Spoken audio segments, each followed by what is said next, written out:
Please watch this.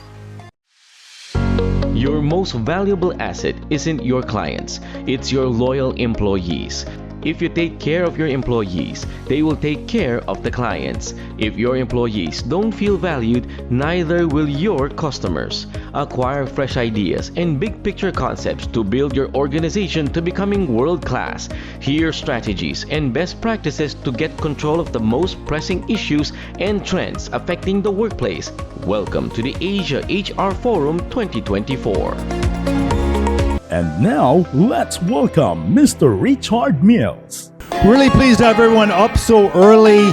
You know, you never know what's going to happen with these things. I know many of the people, I don't know, Hazel, how many of you worked all night and are still awake from the night? Oh, not many? Some? Okay, we're shy. Oh, really? Monica, Maria, okay, very nice. Pleased to have everyone here. I know it's, it's the early part of the day and we've got a lot to cover. Really pleased to have everyone. You know, I was talking to someone just recently about how over the past 20 years, the inflation or the acceleration of the HR profession. I can remember years ago when I was new in Philippines and we would get an HR manager job and the pay might be 80,000 pesos a month and we're thinking, oh, that's a decent pay for an HR person. Now, of course, you put a zero on the end of that and no, not because of the money side of it here we're talking, but it just shows you the importance now to the HR profession and how it really is become a world where companies will be run by the CEO and the HR person. And the chief financial officer and the other ones will be below, it seems to me. So the more we can develop people like you, the more this profession will really continue to accelerate. And when you do well, then think of all of the other Filipinos and other people who do well underneath you. So we got to develop you, the leaders, so that everybody else can get their jobs and move up their organizations. We're pleased to have some premier companies here. I already pointed out Hazel, I don't know, she's right in front of me, and we just think so much of her. With Concentrix, of course, our Concentrix group, could we just stand you up here and just take a look? This is the country's largest private sector employer. Just a fantastic amount of work that they have done. So these are some of the key people, head of talent, medical director, and others. So really nice to have them. I know we have Accenture, our Accenture friends, who we have begged for years to come with us. Lovely, wonderful people. 85,000 maybe. I know she's going to say that in her presentation and I just said it, but really tremendous developers of people. I remember when I came to the country 20 years ago, and I know at that time Accenture was a big operator. My God, they had 1,200 people or something like this, and we thought it was just amazing. Now look at them with, I don't know, 10%, sorry, I'm taking away because Mitch and I just spoke and now I'm spilling some of but it's roughly 10% of global employment for the country, for the world of Accenture is in Philippines. An amazing achievement for Filipinos and for the HR people who develop them into real world-class talent. Anyway, I'm going, teleperformance. Where's our teleperformance friends? Yes, we're going to hear from them with, I can't remember, 60,000, 50, 60, something like that. Yeah, fantastic. Oh, let me point out a few more. Sorry, I know some of you know that I like doing this, but I get carried away. PSG Solutions, Monica Maralit, with her group, just a fantastic success they are having. Our PepsiCo people, talk about, yes, they're going to stand up for us because they're eager to do so. The CEO, he just went out for a call, but eager to be a part of the HR thing because there's so much happening and it can improve. Microsourcing, of course, another fantastic example of an HR person. Heidi Enriquez, I'm talking about becoming a CEO, which is what we want to get more of people. Our ADP group, of course. Ahmed here sees a big opportunity in Philippines, a big part of the great growth of the country, all that stuff. Okay, I'm going to take too long and I'm going to get strangled here. Let me, Fujitsu friends are here. Glad to have them. Navigator Gas, NASDA, Emmer Hub, a bunch of others. Maybe I got to keep going here. I'm going to get into trouble. But a lot of nice people for us to meet. Oh, Mega Wide Figure, of course, on the shared office space side. That's another company to watch, a great success. Pru Life is here. Volendai, the IT operation. Radix HR. Century Properties. So a lot of good companies. So we'll do all that today, so we're really pleased to have it. So let's get going with an energetic person. Health and wellness is kind of her focus. So let's get started with that. Please welcome Carmi DeLeon, the Country General Manager for Fullerton Health. I could explain her new operation, another big investor into the country, but maybe I'll let you do that. Good morning, everyone. Good morning. They asked me to do the opening. I'm not used to doing the opening deck with the HRs. I'm used to doing the opening dance number, unless you want it. No, but I'm from Radley, and today I'm going to talk about health on demand, employee well-being. So I'm from Radley, that's under Fullerton Health from Singapore. I'm also a corporate wellness coach by Wellness Council of America, and I am also part of many organizations. I am also a Pound Fitness instructor, so if you need one for mental wellness, we can make some noise. I'm also an author, alternative TV host, and a sustainable upcycling artist. So this is one of my products. Okay, so just more on the numbers. I've been working in healthcare industry for the last 3 decades. Actually, more than 3 decades. And I'm married for, actually it's 37. My sales and marketing wasn't able to update it. 37 with the same man. 4 children now, grown-ups. I'm a grandmom of 5. Wow, that's what I want to hear. That's why I always put this number, Richard. So I'm 58 years old, and my waistline is 27. And then that's it. So why am I saying this? Because you can be 58 like me and still very energetic. I actually retired 2 times. But I went back to join Fullerton Health Group because I felt I still have the energy because I'm healthy.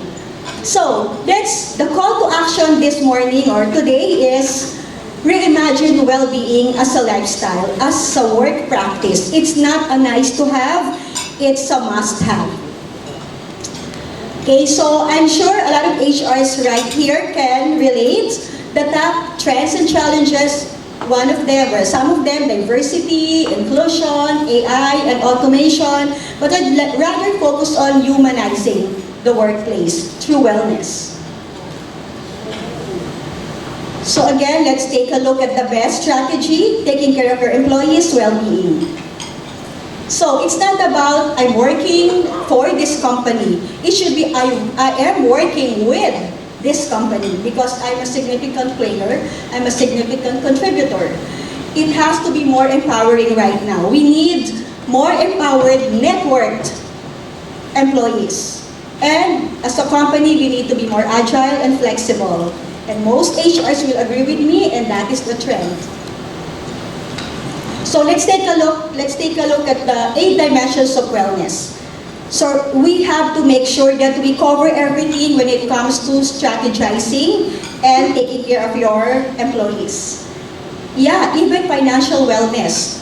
Does it mean you will give them increase? Not necessarily. But at least take a look at how you can help in terms of making them healthy in different aspects.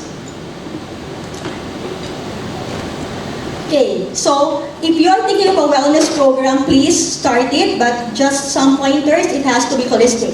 Zumba is not a wellness program. It's just one of the activities that you can do to really engage your employees. It has to be well thought of, designed according to your employees or company profile. Deep-rooted, meaning from the CEOs, from the HRs, it has to be, there has to be ownership. You don't just delegate it to someone. It has to be engaging and impactful. It has to be inspiring so that they can change their lifestyle, and sustainable, because you need to measure the ROI and tell your boss there's lesser absenteeism, better engagement, better productivity, and all. And of course, you need to assign co-champions. There's a very interesting study that I read. 58% of the employees said they want hybrid, and it has affected their productivity. So very simple. But most HR will say, no, it will all go back to 5-day work week. Why? Me, I don't need to see their faces, I need the output. So maybe we can take a look at this one. We don't need their faces in the office, we need productivity. Another alarming study from McKinsey, 82% of workers that have been diagnosed for mental illness will not tell anyone. And they will just simply resign. Okay, so let's take a look at what we can do. Before, it's all about DOLE compliance. Before, it's all about just giving the government mandates. Basic 5 APE, that's it. HMO, that's it. Now, you need to be relevant. You need to be more creative in terms of making benefits and engaging every single employee in the company. So challenging, right? Why do I have to do that? That is the situation. Okay, so before, let's just manage the cost and let's move on. Now, employees are ensuring overall wellness of their workforce, including financial, including spiritual. I'd like to highlight the personalized support during moments that matter. We need to be there when they need us. So does it mean I have to get counselors? You have to, that's why we're here. You can listen to some of the esteemed speakers and they will tell you how to make use of automation or the AI. Technology and partnership is crucial. So, we need more empathic leaders. This is for free. Doesn't cost you anything. You just need to be kind. Empathic leaders, bully-free workplace. Everyone is good. None of us is better than all of us. Do you agree? We're all good. KPIs and appraisal. They should know where they are, how they're doing, and they should get a raise or incentive accordingly. Then open communication is very important. You can also try movement therapy, like dancing 10 o'clock in the morning and 3 o'clock in the afternoon, just to break the routine. And a lot of things. So, it has to be two-way. The accountability belongs to both the employer and the employee. Okay, now, why are we here? We're here to learn and network, right? All of us here can work with each other and bring the best output. And here I'd like to emphasize that one of your roles is to make sure you know what's happening out there and you can bring it to the table. And you know what's good thing? The Singapore model is now in BGC. You don't need to go to SG. We have here the first ever in the country executive health screening. Gone are the days when you will have to go to the hospital and have your checkup with the sick people. There's a dedicated place for you now. Safer, more comfortable, and that brings you preventive care at the forefront. So this is what we offer. Private space, faster turnaround time, personalized care. You can easily book your appointment and finish your test in 2 to 3 hours and get a very comprehensive report that is life-changing because you will understand the numbers. And your lifestyle doctor will be able to explain it to you further. So, are you now interested to have a checkup? Scared? That's why we have this. Okay. We are offering this for free. This is 30-minute to 1 hour session. One of the speakers is here. Also an HR practitioner for many years, and now she is into consulting. We give this for free to be able to tell everyone the essence, the value of preventive care. So just contact us if you need anything. And wait, there's more. We're offering free overnight stay for those who will book within August, but because I love Richard and Rebecca, so this will be extended for all the HR forum participants. So for every purchase, you will get a free overnight stay in one of the best spas in Tagaytay. So now you're interested. Making health more sexy and attractive. So if you need my help, I'm just right here. I'll be staying until 12 o'clock. Thank you very much, and let's break a leg. Thank you. Okay, thank you. Getting us going there. Yeah, health and wellness. I know it's a peripheral part of our kind of a push in HR, but it is becoming a real issue. I know I'm older than a lot of you, and a lot of our friends, virtually all of them, are getting sick, and it's really quite a, so it's something we all have to focus on. Oh, okay.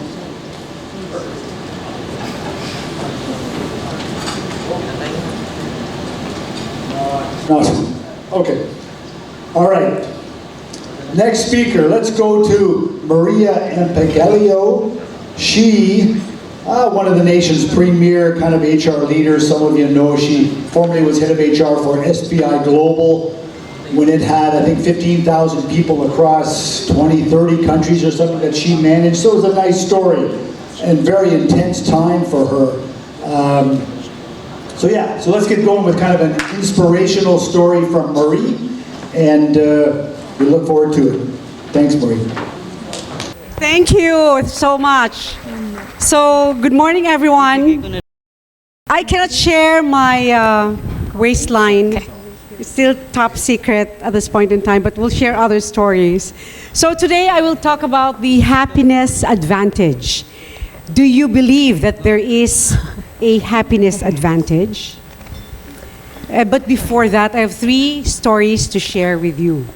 So Richard is correct to say that some time back, not more than 4 years ago, I was in a corporate structure with SBI Global, and that was at the peak of the time when pandemic, the COVID was about to break. And it was also the time that I experienced a most profound transition and loss in my life because of COVID. And during that time, it gave birth to this company called Radix HR. And I only know how to do HR because I've done it all my life for premier brands in the Philippines and abroad. Luckily, I was trusted to do that, and I think a true testament to that would be the metrics that we normally follow and monitor and track that presupposes our success in the organization. I think somebody representative is talking. But that transfer from corporate where we follow lead of our global gurus, it came to a point where the eyes of the people are on me because it so happened that the role of Chief People Officer for 6 countries, actually 25,000 people in SBI Global, that has been split right now into Inspiro and Strive.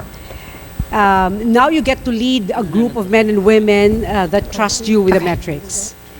But as if that's not enough, I needed to get out of that and form my own organization, only with 25 men and women, and make sure that the formula even works for us. And not too long ago, I was asked by a group called Life Over Whiskey to guest as a speaker on a topic that they don't normally take up. The topics that they do in Life Over Whiskey, and look at the title, I don't drink, I'm allergic to alcohol, and I told them, one thing is for sure, I'm not gonna drink anything that you put on my glass, so they had to get Sola iced tea and pretend that I was drinking something, and they said, Marie, I wanna talk about HR. I said, what part of HR do you wanna talk about? They said, how to better care for employees. And isn't that one of the most important questions asked even in this room? How employees feel, actually how customers feel. And so that podcast went on for 20 minutes. And what they do is that they sliced it in 12 cuts that they have spread over a period of 2 months, week after week. And lo and behold, so when I checked it, I have received a number of messages. One from my daughter that says her friends actually saw the podcast. I said, why would they watch a podcast about HR? And then a friend from the United States said, hey Marie, are you on this particular podcast? I said, for as long as it says Marie Ampelocchio, then I'm that person. Till I went to a bank, believe it or not, I was encashing a check. And the teller told me, ma'am, are you the speaker of that podcast? And so I got so, let's say, baffled. And I looked it up on Facebook and I checked. So most of the talks are viewed at, there was a talk recently that was viewed at 3.3 million times. It was a talk about a gamer who became a millionaire, right? And there was a talk that was viewed for 1.6 million, which was about relationships, breaking up. And anything in between was only something like 1,300 views. So I know the HR topic wouldn't get much. How in the world can we get so much views? So one of the splice and dice topic was on, ano ba ang sikreto talaga, Marie, of taking care of people? So that particular question got 897,000 views. And I'm thinking, I'm racking my brain, why would they view it that much time with 12,000 likes, 2,000 shares, and a number of comments? So clearly there is a need to have a conversation. And as if that number wasn't good enough, there was a segment about integrity. I said in my comment, if you have a reimbursement for 100 or for 10 pesos and you add a zero, when it became 100, call it out. And there became a parody in TikTok about that particular thing. You know how many times it was viewed? 1.5 million views. So the question is, for us HR, there is a conversation to be had with employees, with leaders about HR. And not too long ago, because of the interest I took with those numbers, we opened in Radix HR our very first podcast entitled Breaking the Mold. And in that podcast, I only want to talk about the hard conversations that we don't normally have inside the four walls of our office, because it was dictated by global or whoever the leader is. I want to do it even if there are only 2 people watching, but I know I'm going to make a difference with 2 people. Right? So in that first episode, it was, so Jeng Makalagay is here and Ian Makasait, who talked about the difference between well-being and wellness. And there was a comment you made, Jeng, that triggered a couple of comments from other people, which is good. And they said, because you said in that podcast, how come the HR leaders or the leaders in general, and thank you, Carmi, where's Carmi? So who opened up the topic about health and wellness, how come employees or leaders are asking, kailan ba magkakaroon ng breakdown ng employee? Teach us how to do it, HR, and what are your interventions? But no one is asking, according to you, which is true, but no one is asking, kailan ba siya magkaka-heart attack? Do you see the difference? Because the mental illness and having a heart attack are both health issues. But we are scared to talk about the interventions and of the mental illness because it has not been talked about more deeply than it should, versus perhaps a cardiovascular problem, right? So, and I haven't even started with my talk. Because that 12 minutes will go very swiftly, I wanted to make sure that that is the baseline for the conversation. Now we go to the happy advantage. There are 3 areas I wanted to cover for the last remaining minutes of my talk. And they are the key people drivers, and the business and people metrics, and what is happiness, what does happiness look like from the customer POV. The normal question we ask, assuming this conversation that I'm having right now assumes that your hygiene factors are in place. So these are concepts that our employees feel. What drives them to perform better? They want fairness, they want respect, they want to be challenged, appreciated, and given a sense of accomplishment during their stay with our organization. And I know that sitting there, you know the answers. The answers are in the framework and design and in the guardrails. So this assumes, again, that you have all the baseline in place.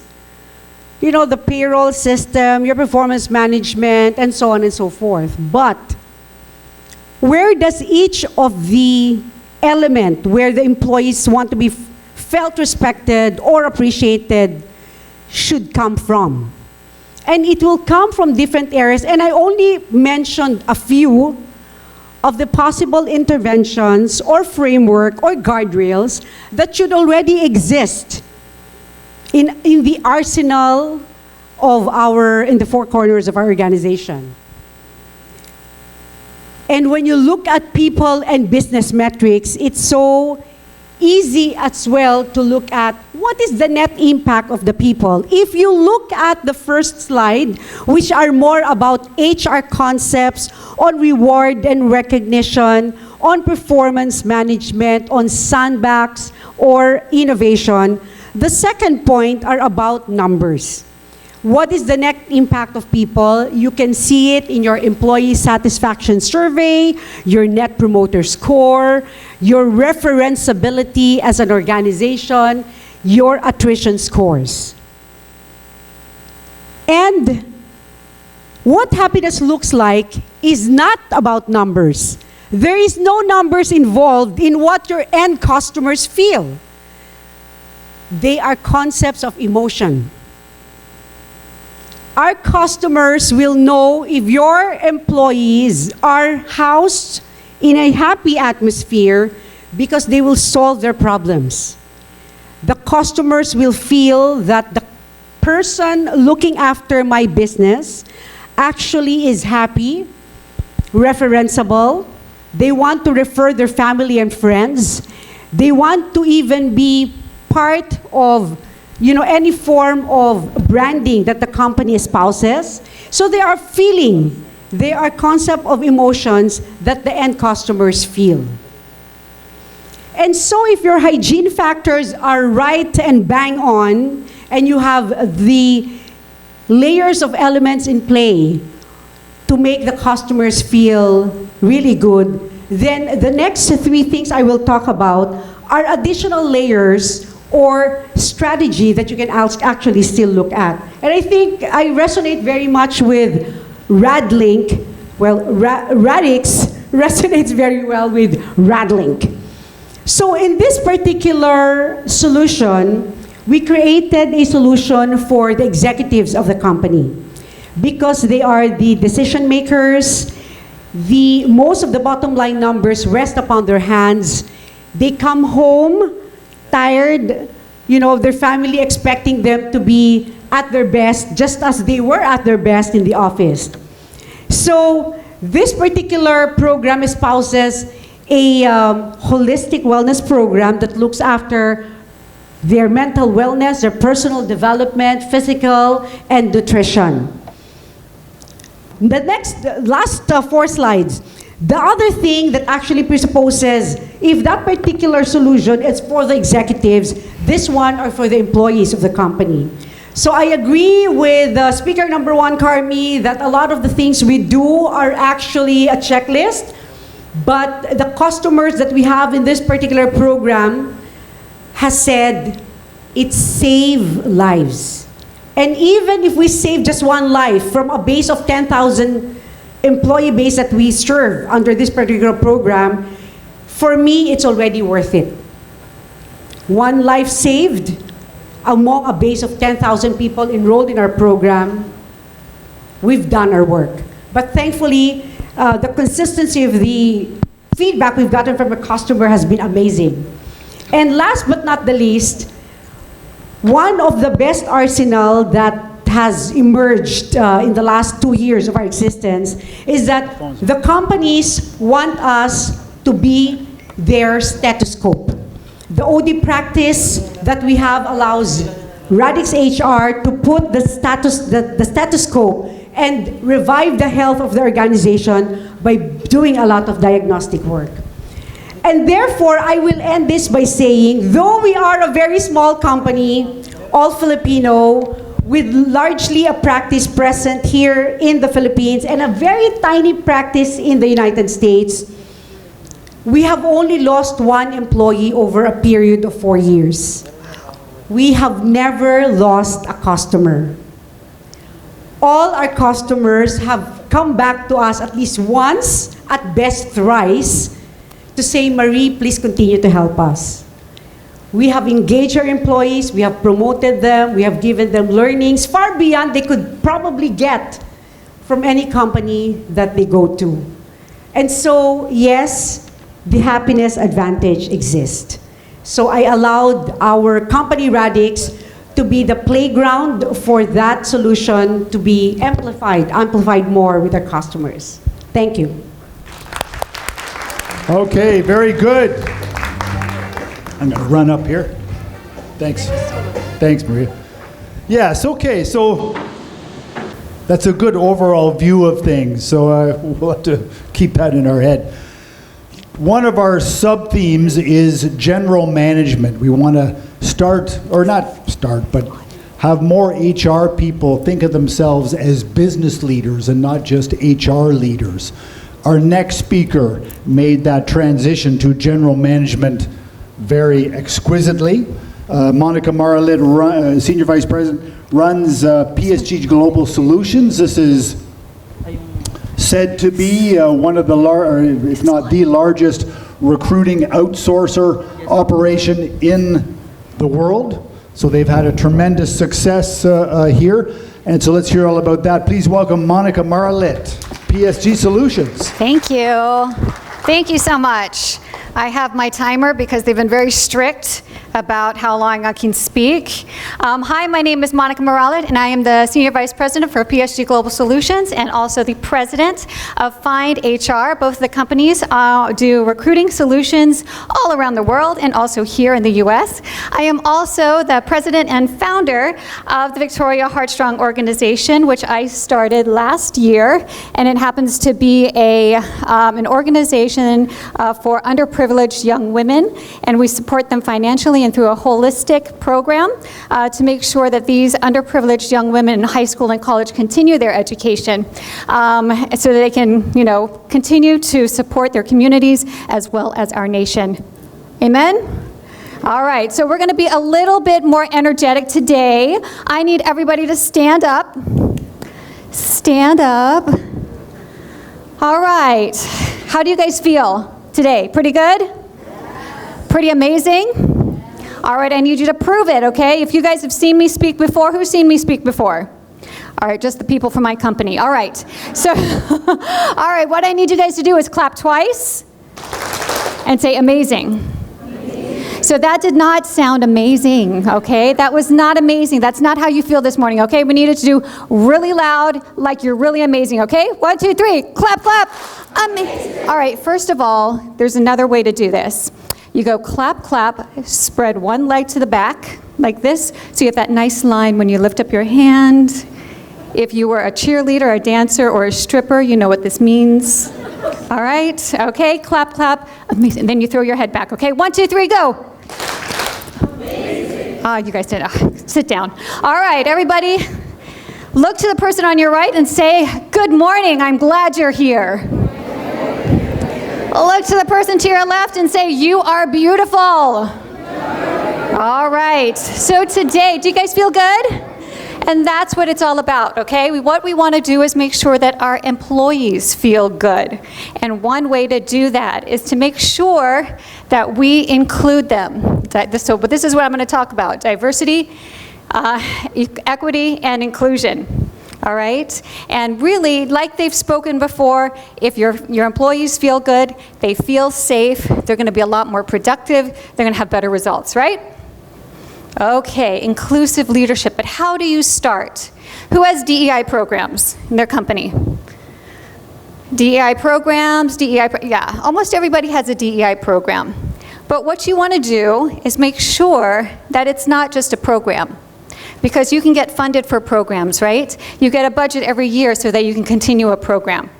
The key to DEI and having it in your company is that it's a part of your culture. It's not just a program, but it's a part of the culture. And you integrate that into the policies and procedures so that it doesn't need to be funded because it's already part of your corporate culture, all right? So the things that we're going to be talking about here, just take a quick look. Diversity is a fact, but inclusion is a choice. It's a fact that everybody in their companies have generally a diverse situation out in the world. Everybody's diverse, but it is a choice to have them included as part of the company and to include them into your teams.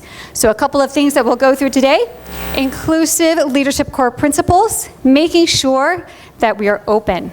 So being open just doesn't mean you just listen and let's listen to what everybody has to say. Let me just be open with everything that everyone has to say or do. But it's actually welcoming. So the key word here is welcoming diverse perspectives. You actually welcome it into the organization, into your teams. Empathy. Everybody knows what empathy is. People say that it's putting yourself in other people's shoes, right? But that's not the only thing. You don't just put yourself in other people's shoes so that you can understand the way they feel, but you actually value how they feel. You value their viewpoints, and you're actively listening. You actively listen not so that you can respond, but so that you can understand. The other one is equity. Everyone knows this too, fair treatment. But equity and equality are two different things, right? Slightly different. Equity is making sure that everyone has an opportunity, whatever situation they have. So they could be a little bit more disadvantaged than others. You make sure that they have a fair chance at something else, a promotion, a new project, or something like that. And then collaboration. So think of these things in terms of core principles as we go through inclusive leadership, because it all starts with us as leaders. Somebody say amen. All right, so first, implementing inclusive leadership includes building self-awareness, building self-awareness, recognizing these biases and committing to growth. The first thing to do is to look at yourself. What are your biases? What are my biases? Everyone has biases, right? It's okay to have biases, all right? It's just another way that your mind is putting things together, because we don't know everything. We don't understand everything there is in the world. We have certain data points. And when we don't understand something, we try to connect these data points, and that turns into some biases. So when you are not very open to this, then that's what your bias is. If you looked at this photo, what's your first thought? Would I hire this person? You know, when you see somebody, you see two guys walking down the street holding hands, being sweet, what do you think? What is your first thought? And it's okay, that's all right. Why do I have a pregnant woman up there? One of the things that have come up very often that I see is there are times when women will apply to a company, but they won't say that they're pregnant. Why is that? Because they think they're not going to be hired, right? And there's a reason why they think that. Because some people have not hired pregnant women. So they tell them, don't tell them you're pregnant because they won't hire you. So when you think about the things that you're doing in the company, whether it's assigning a big project. For example, if you're assigning a huge project that's going to last a year and you have a pregnant woman that's in your team, do you say, let's not give it to her because she's going to go on maternity leave, and then we have to turn this over, and it's going to be a big deal? That's a bias, right? That's a bias. So we want to move that from them and make sure that we are committed to giving people the opportunity to develop. But first starts with us, building the self-awareness that you do have a bias that you do have to address. And it does take it takes time to be able to learn. So you have to be committed to be able to learn about others. Another thing is creating inclusive environments. Open communication, and as leaders, do you promote communication and collaboration? Somebody give me, we have some gifts, don't we? We have a couple of gifts, and we're going to give out a couple of shirts, Victoria Heartstrong Organization shirts. If you guys can give me one way that you encourage open communication and collaboration. Anyone? These shirts are beautiful. Yes. I'm from Figari, and we have this people program called Figari Speaks. Mm-hmm. We have the ongoing HR one-on-ones with our staff. Wonderful. Over coffee or over lunch, and we encourage them to suggest. And sometimes it's also a small group discussion pertaining to particular topics. Wonderful, yes. So you're getting different people from different groups. So this is exactly what I'm saying. Cross-functional teamwork, or cross-functional teams to get them together, because there's a lot of times when we're in our own team, we have the same type of people, right? Everybody in HR is generally kind of the same, but you put them against somebody who's in IT, they're totally different, right? We had a team building one time, and half the team was HR, and the other half was business analytics.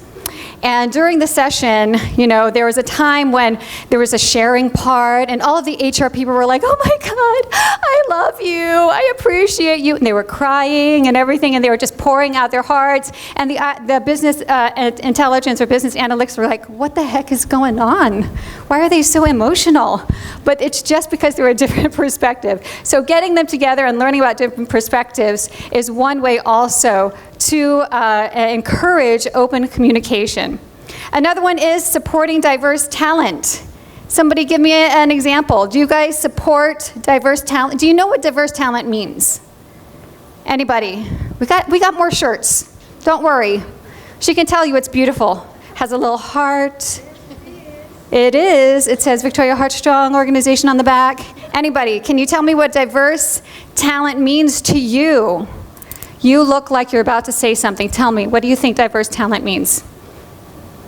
Hi.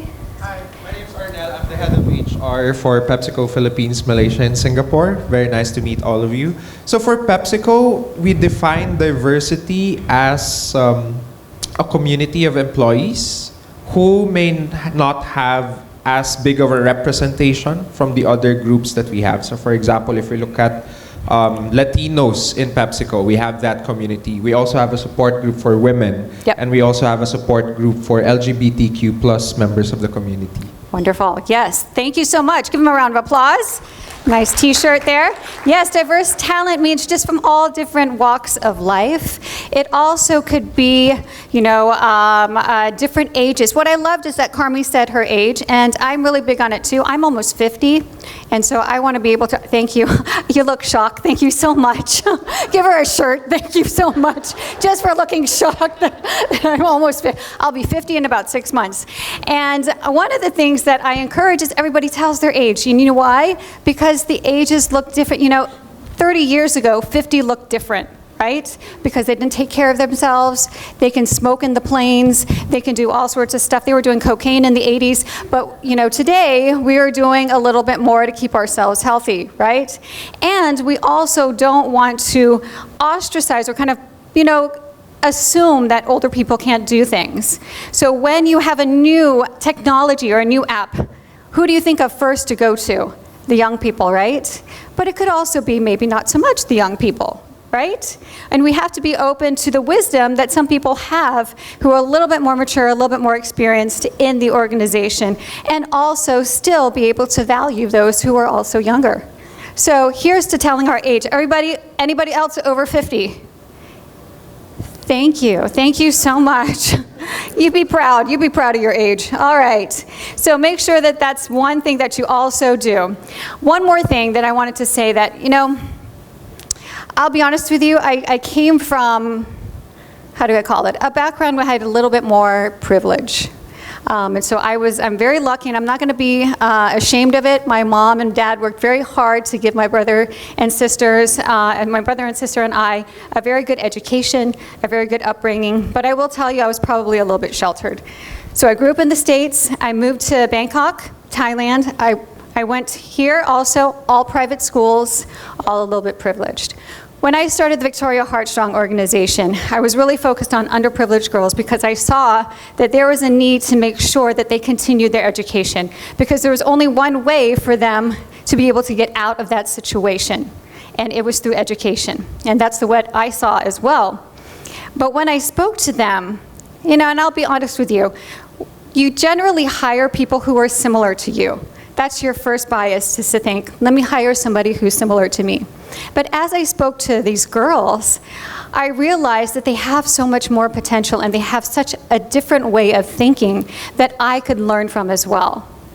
And even though I had all sorts of great education and blah, blah, blah, Ateneo, blah, I'm proud of Ateneo, that's not what I meant. But I really learned that you could learn so much more from them as well. So bringing that diverse talent, whether it's age, background, culture, whatever it is, will really enrich your overall organization.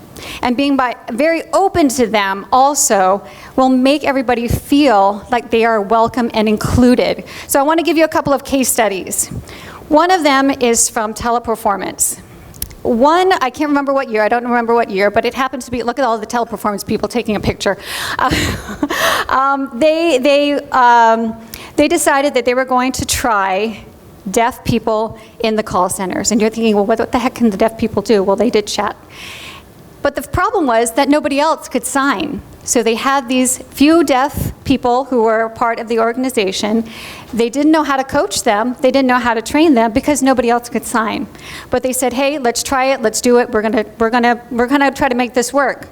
Took a long time to do. They did a lot of writing down, trying to explain how to do things. And it still really wasn't great. The performance from the deaf was not any better than those who could speak.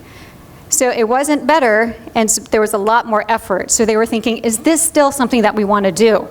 Because there's a high effort and there's a low yield. And they said, no, we're going to make this work. We want to be able to give an opportunity to the deaf to be able to work here at Teleperformance. So they continued on. They learned sign. So there were a bunch of managers that learned sign and were able to really get this team to work. So these few people did so well. They eventually did really, really well, that the account or the client said, you know what, you're doing awesome. We want 30 more people from this profile. So Netflix got 30 more deaf people to be a part of this program.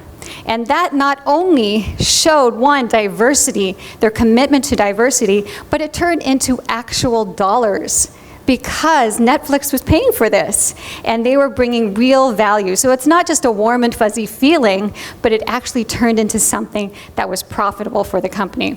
Another great one is Ayala. They are probably one of the great ones that come out with diversity, equity, and inclusion programs. But they were very accountable to the things that they wanted to achieve. And the things that they wanted to achieve, they put into numbers. So they said, we want more women in the executive team, and we want more women in the board of directors.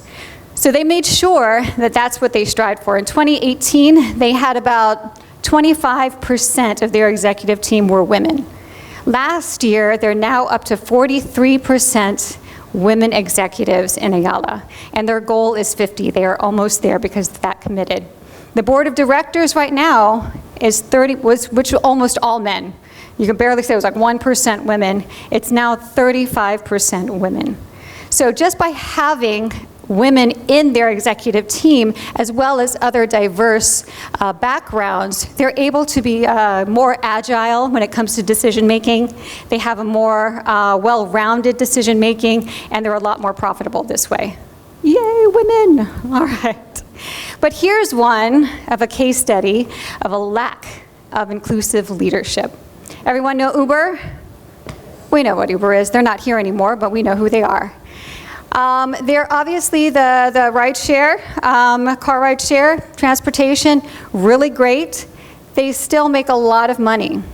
But in 2017, one engineer, a woman who eventually blew the whistle on discrimination, and she went out and she was very vocal about the discrimination that she was feeling in the company, which opened up more cases and eventually the Holder investigation. And the Holder investigation eventually turned into a document that required Uber to change 43 of their policies and procedures, and they fired 20 of their executive staff because of the lack of inclusivity. The following year, they had to pay out $7 million in cases against them, just so that they would be able to make sure that people felt safe. But even today, even with all of that, they still make a lot of money, but in terms of a reputation, that's what they're holding on to. So there's real dollars lost if you lack inclusivity, and there's real dollars gained if you do have inclusivity. So it's not just a warm and fuzzy feeling, but it actually turns into real profit. It also turns into real productivity and real results if you are able to make sure that your employees feel like they belong. So your call to action: embrace diversity. Everybody say it: embrace diversity. Lead with empathy. Commit to growth. And be accountable. All right, I need somebody to volunteer again. Tell me one thing that you would do in order to commit to growth in DEI for yourself. Anybody? We still got shirts. Isn't it beautiful? You feel that it's beautiful? Yes, you do. Okay, one volunteer. Commit to growth. Any action plan that you might feel that would be helpful. You look like you would like to say something. Thank you so much for volunteering. What would you like to say? Oh, you. Okay. So the call to action for us is to implement inclusivity within our organization by setting in place a number of people to be able to promote this kind of inclusivity by promoting or having employee engagement that will help each one of the employees to show their own talents, their own different set of skills within the organization. Yes, thank you. Yes, absolutely. All right, everybody raise your right hand. This is my right hand. Your right hand, put it on the person next to you and say, I commit to growth. Everybody raise your left hand, put it next to the person next to you and say, I will help you keep that commitment. All right, that's our promise.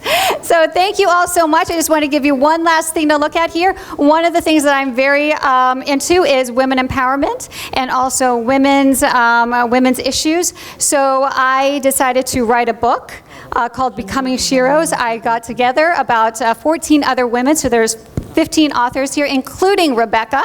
She's also one of the authors.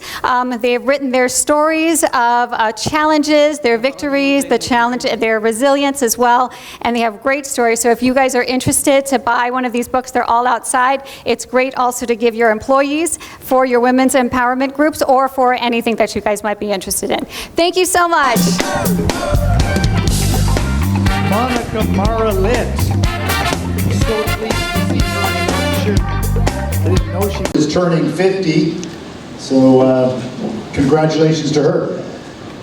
We'll keep going now with the financial sector. It's a big industry, of course, and we're pleased to have Jo Fernandez with us.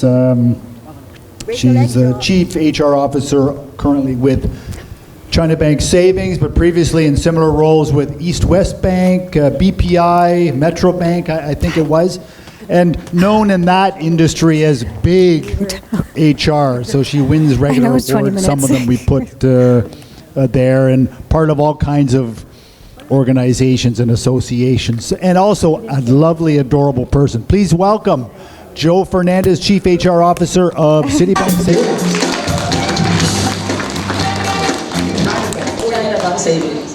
Good morning, everyone. So thanks, Richard. So I'm Joe Fernandez, and after I met three people here and said hello to me, I realized I'm the longest, maybe I'm the oldest here, together with Richard, and we've been around. Let me introduce you my company through executives of the bank who came with me. Let me call in Christine Broadhurst there. Christine, please look at her because she's going to introduce our company properly. We have Jing Floresca, okay, and Jeje Kabusao there. Christine is our head of consumer loans, and if you need auto loans, housing loan, is there. And Jing there is the one who makes it happen at the back room, and Jeje is for the recovery and collections. Okay. We say CBS, so I just purposely said just CBS because I'd like you to find out what CBS is all about. It's China Bank Savings. We're 100% owned subsidiary of China Bank. We are all Filipino. One time I spoke in Davao and they're asking me, are you from China? I said, no, we are Filipino. I mean, we're part of the SM conglomerate, and we have been here for about 16 years. Our bank is the old Manila Bank, if you recall. Okay, that was bought by the China Bank Group, and we bought a bank in Pampanga, the Unity Bank, and the biggest acquisition in 2016 was the Planters Development Bank. Okay, that's who we are. So I hope you can visit us one day. Let me just tell you how we came up to be CBS the way we are right now. In December 2009, we were actually in the 19th place, China Bank Savings, with BPI Family Bank in the first, PS Bank second, and Planters Bank third. Okay? And then, by December 31, 2014, we were number 9. Okay? By March 2024, we're second to PS Bank. Okay, that's China Bank Savings for you. In 2021, we embark on a 5-year program where we will say we will do a podium finish. At that time, we didn't know how we will go up to 3rd place. So podium finish means that we don't want to be cheering for others down below the podium. We'd like to step on it. And actually, we were 1 year ahead of the target. We thought it's going to be happening in 2025, but it happened this year. The reason why I'm so proud to tell you about the bank is because we're not the bigger bank that you know. I've been there before, as Richard has mentioned to you, but I tell you that the core of every successful organization is people. So if you look at this one, we have a talent lab, and I will show you. I will speak for the next 3 minutes, and the rest would be the people who are part of this laboratory who will tell you about what we do. First of all, let me tell you about the framework that we use in CBS. This is not published. This is not something that we put on paper and that we all look at in posters and everything. We're so small in publishing what we do because we have turned around the bank just recently, since 2021. We have a very dynamic, very young president, James D., who actually propelled the bank to what it is right now. So first one is that we believe that there are only 4 cornerstones for a successful organization, especially when we are coming from behind. And we want to finish on the podium. Number 1 is that we'd like to work with others very well. So, like one of the speakers said, we normally would like to hire people who are like us. In CBS, that's not the way it is. We just want to hire people who'd like to work. We just want to hire people who'd like to take the journey with us, because there's a huge job to be done ahead. Number 2 is that we'd like to master the job. We'd like to know how to do the job. So we're not, when you say, are we inclusive? Yes, we are. If you go to CBS, you see all types of people. Before, in bigger banks that I've been to, because I come from the state university, they think that I will hire from the state university too and the top 3 schools. But I said, no, we will hire from Cagayan, Apari, down to Zamboanga, to Nueva Cáceres in Naga, and to all other places like Manuel Inverga in Quezon. So what we did was, we have to hire from all over for as long as these people can convert. But we want them to master the job. The third one is that we'd like to make things happen. So our president and our team in Mancom will always believe on one thing: talk is cheap. So we say, don't talk about it, just deliver. So our executives who are here would attest to you that they have been all over the place. They will always wonder why Joe Fernandez is putting them to another job that is not actually their turf. And they're always wondering why we're putting people in places where they will never be imagined to be a part of that group. But I'll tell you later on, when the Talent Lab people will tell you what their experience is, that it worked. The other one is we have to prepare others to lead. One of the things I would like to do in CBS is that you have to share what you know and make it better. Because most people in the industry in banking is that they will bring the information that they know to their grave, so that nobody knows except them. So you have what you call institutional memory. Have you heard about that? It's so dangerous. So I always tell them, what if you're hit by the bus in Ayala or Bendia, and tomorrow you can come to work? Then what happens to the bank? So I say each day is best day. Each day you have to tell people what you can do best, because the only test for a good leader is that you can actually was able to clone yourself in someone else. So before I show you what we have in the Talent Lab, I also want to tell you 3 things that we do when we look at the successors. Number 1 is that we'd like people who would like to take on stretch assignments. Meaning, we don't put them where they think they are good at. Because that is something that everybody will have a guess on. When you interview people, they tell you what they do well. But when you work with them, 90% of the time you get disappointed. Number 2 is that we actually make people not fear errors. Of course, we make mistakes. But one thing that CBS would like to share with you is that people make mistakes. We actually impose very strong admonition, because we are under the BSP, Bangko Sentral ng Pilipinas. So we cannot just look away, right? But we make sure that people learn from it. Okay? The third one is that we'd like to create mentors who are not self-righteous, who are actually able to accept their own mistakes, and they make others learn from it.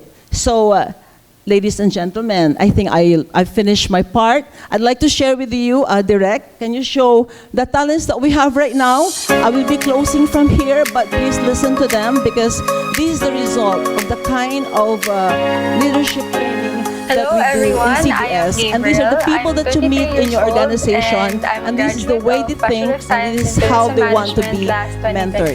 With that, good morning everybody, and please visit us. We are China Bank Savings, second rank in the thrift banking industry. Hi, I'm Steve Aborca, 26 years old. I graduated from National College of Business and Arts. I'm currently working as an employee relations officer. So we conduct investigations, and mostly I work with lawyers. And I do rank and file promotions and officers promotions. So currently, my job right now is more on HR analytics. I'm gathering data, analyzing this data into a report.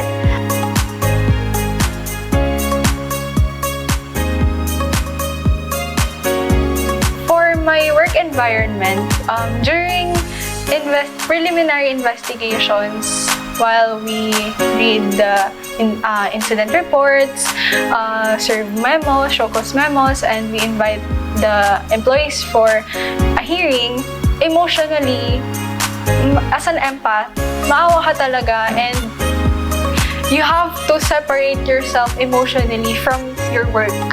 That's when my head would explain to me, as a leader, that is the burden that you have to carry.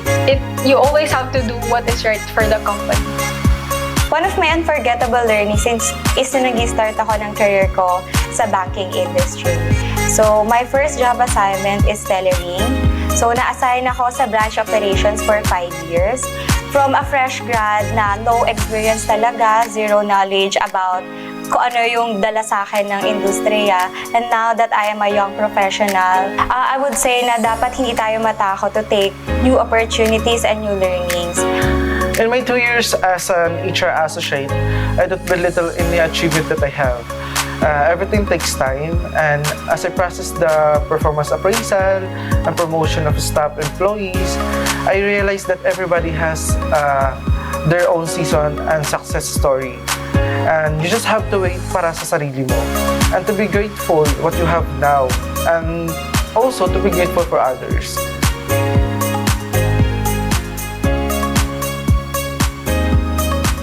Nag-start nga ako sa branch operation from zero knowledge and zero experience sa governance and analytics. I was able to adjust. It was a big adjustment for me since bagong environment, new peoples, pero I was lucky enough to be grouped in a department or a unit that na very supportive sila para mas maging successful ka. I'm honed and developed through continuous learning. You should also have a positive attitude in receiving feedbacks and open to accept new challenges, enable for you to grow. Lahat naman nag-start sa zero knowledge, and it's a step-by-step process. How I was honed and developed from being a tourism student is my mentor would see how far I could go or kung anong capabilities ko. She would test it, and then from there she would start to assess on how she can push us to become better.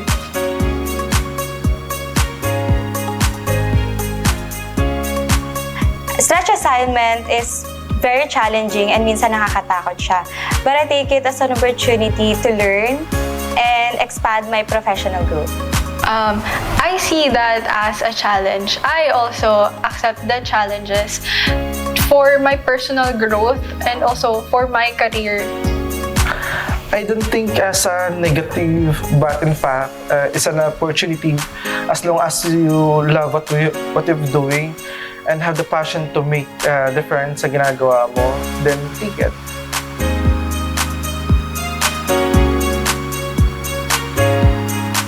For me, no. Kasi in my work environment, there is always room for improvement.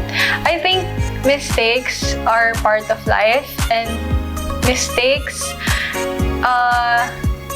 it's a way to reassess yourself. And I think mistakes, I wouldn't be here where I am right now if it weren't for my past experiences, my mistakes included. I'm not afraid of committing mistakes because it's a part of our learning experience. However, I make sure to learn from them if when they do happen. No, kasi accepting good feedbacks is a good gesture for a professional growth.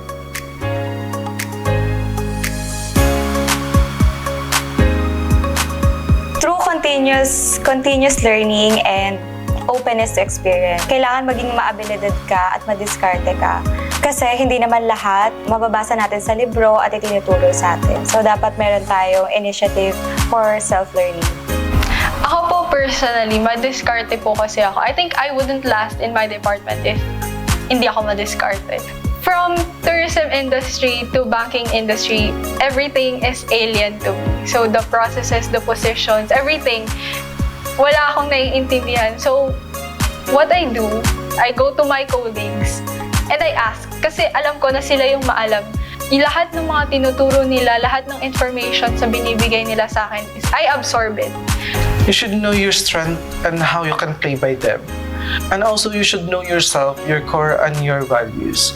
And make sure you surround yourself with the people who will make you and not break you.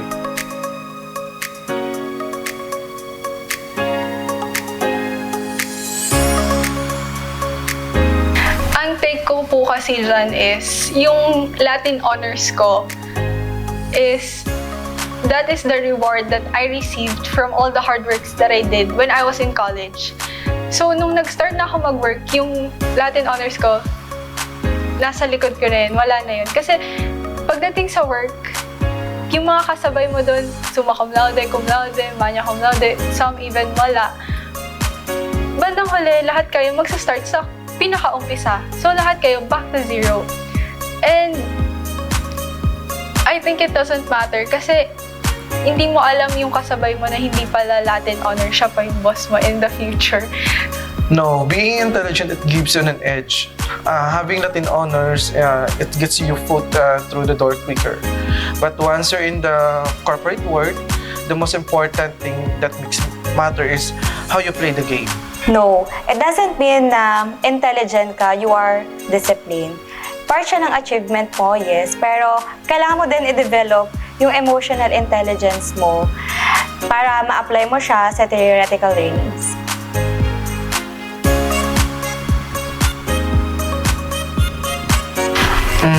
I think someone who is transparent and someone who sees you as a person to collaborate with. Yung may malasakit and willing to share his knowledge to the newbies. A type of mentor that who will put trust in you, na i-develop niya yung skills mo for a better career growth and hindi niya iisipin na kompetensya ka. For me, I want a mentor who is also a leader because everyone can be a superior, right? But not everyone can be a good leader. And I want a leader who is willing to allow me to express my capabilities and would allow me to learn through experience, but of course with her guidance.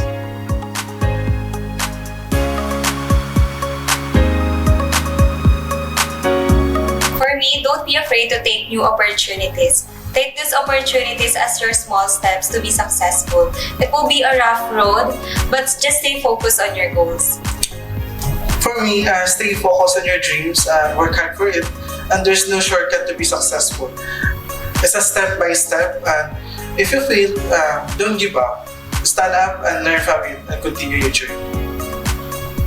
For me, be brave enough to face the world because there are a lot of opportunities and the world is big. So you just have to be brave to look for your place in the world.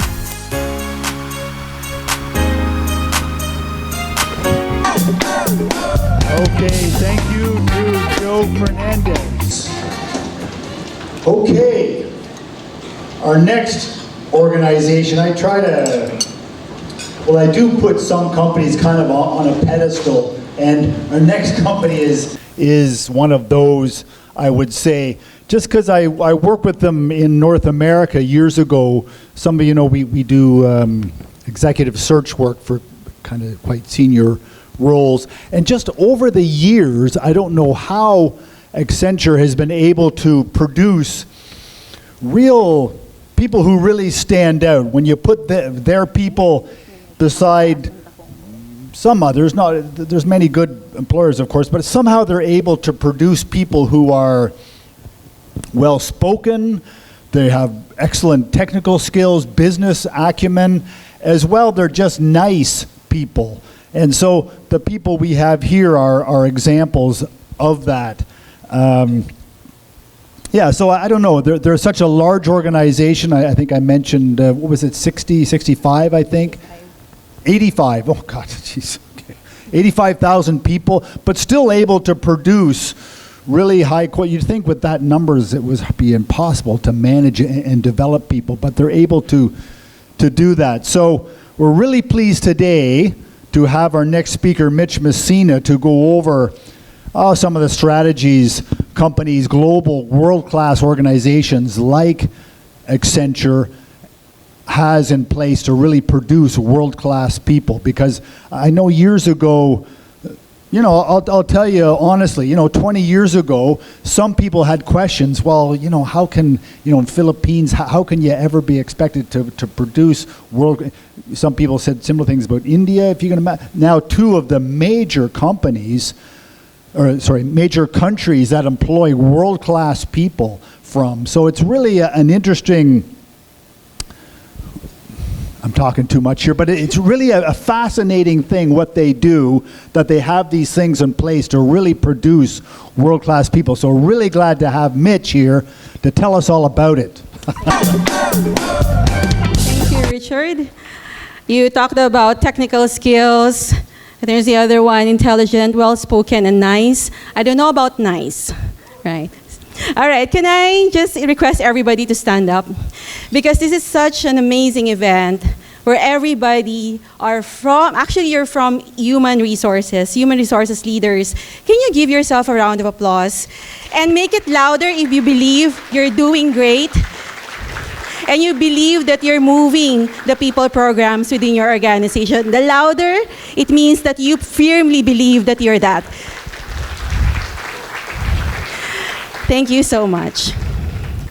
So from the crisis of 2020 to the vast opportunities created after the pandemic, and in today's environment, we're actually challenged, right, to gain and maintain the trust of our employees. We leaders of human resources, and I would assume majority here are human resources professionals, we are in the front and center, and the best time to be the catalyst of meaningful change within your organization is today. And you are actually in a very pivotal stage in your career because the time to deliver the human ingenuity is today. So as mentioned by Richard, I'm actually Mitch Messina. I lead HR services in the Philippines for Accenture.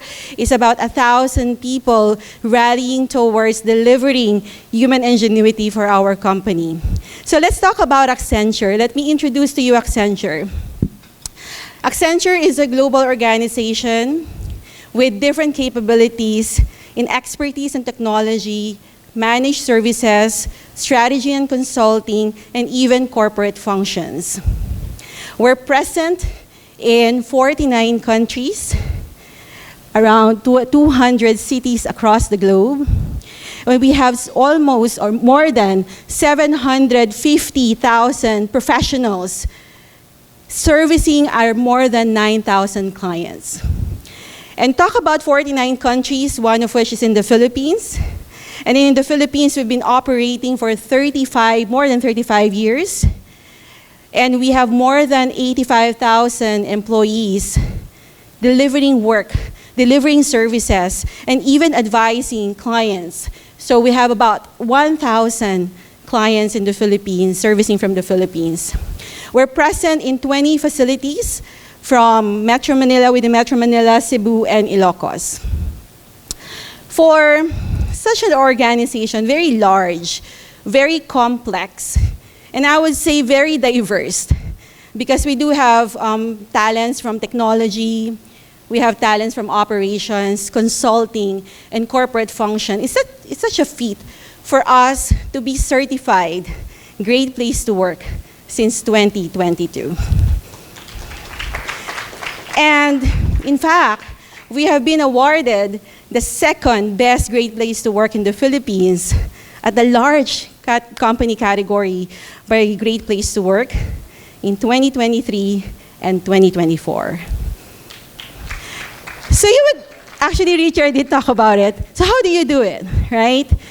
Accenture is good at asking questions, and we always ask questions for us to get better and better. And I'll stay in this side so that you can also learn from this, because my intention is to share best practices and for you also to apply. In fact, things that I will share here is available publicly, and you can actually download, and later on I'll tell you where.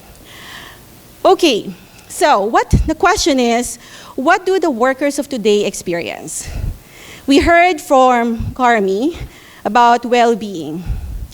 I will not tell you the waistline, just forgive me about that, it's secret.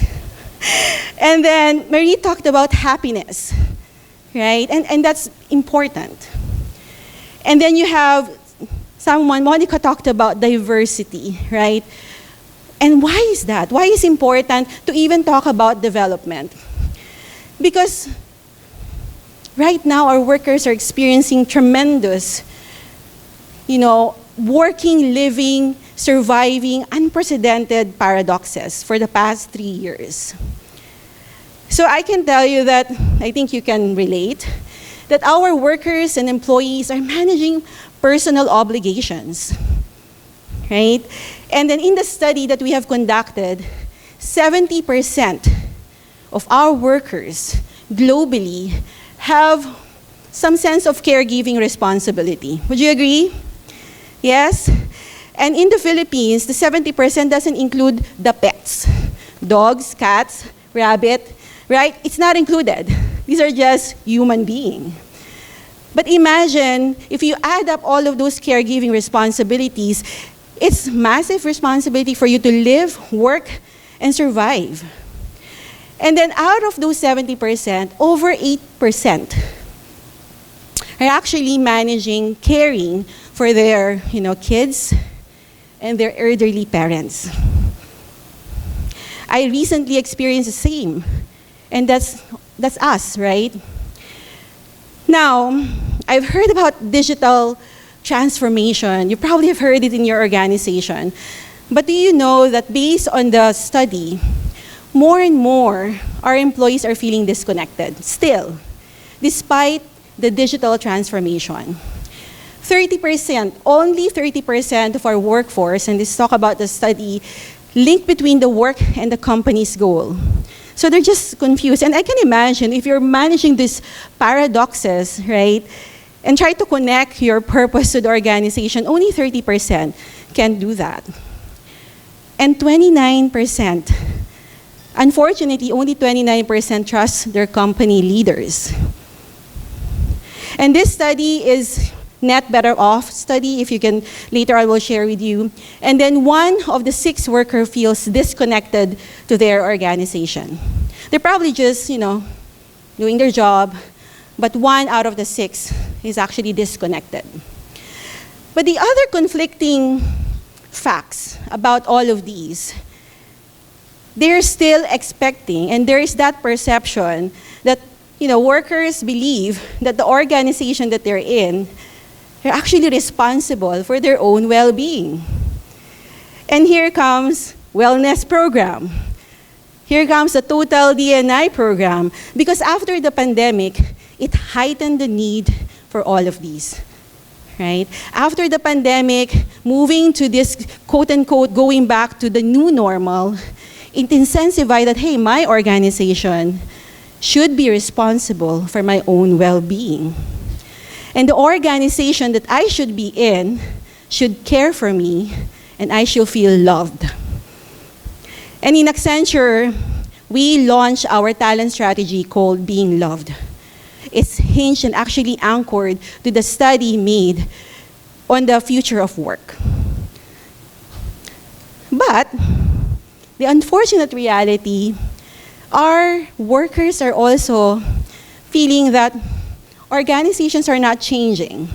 Maybe a bit here and there, intensifying certain programs, but not the holistic programs for them to feel that my organization really provides for my whole well-being.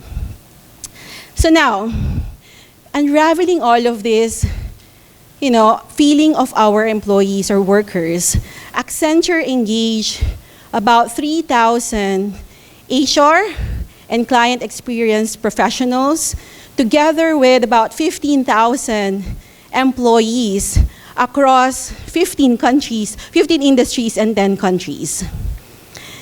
They put together a very, we would call it the new model of unlocking human potentials. And some of what has been talked about, our keynote speakers earlier, are actually included in this new model, what we call the Net Better Off. In this study, there are 6 fundamental dimensions of humans that will unlock 64% of the workforce. So the first one is emotional and mental well-being. Is the company supporting me? Is the company helping me address my mental health? The next dimension is relational. How are we building relationship with each other? Am I in an environment where people care for me and have a deep working relationship with one another?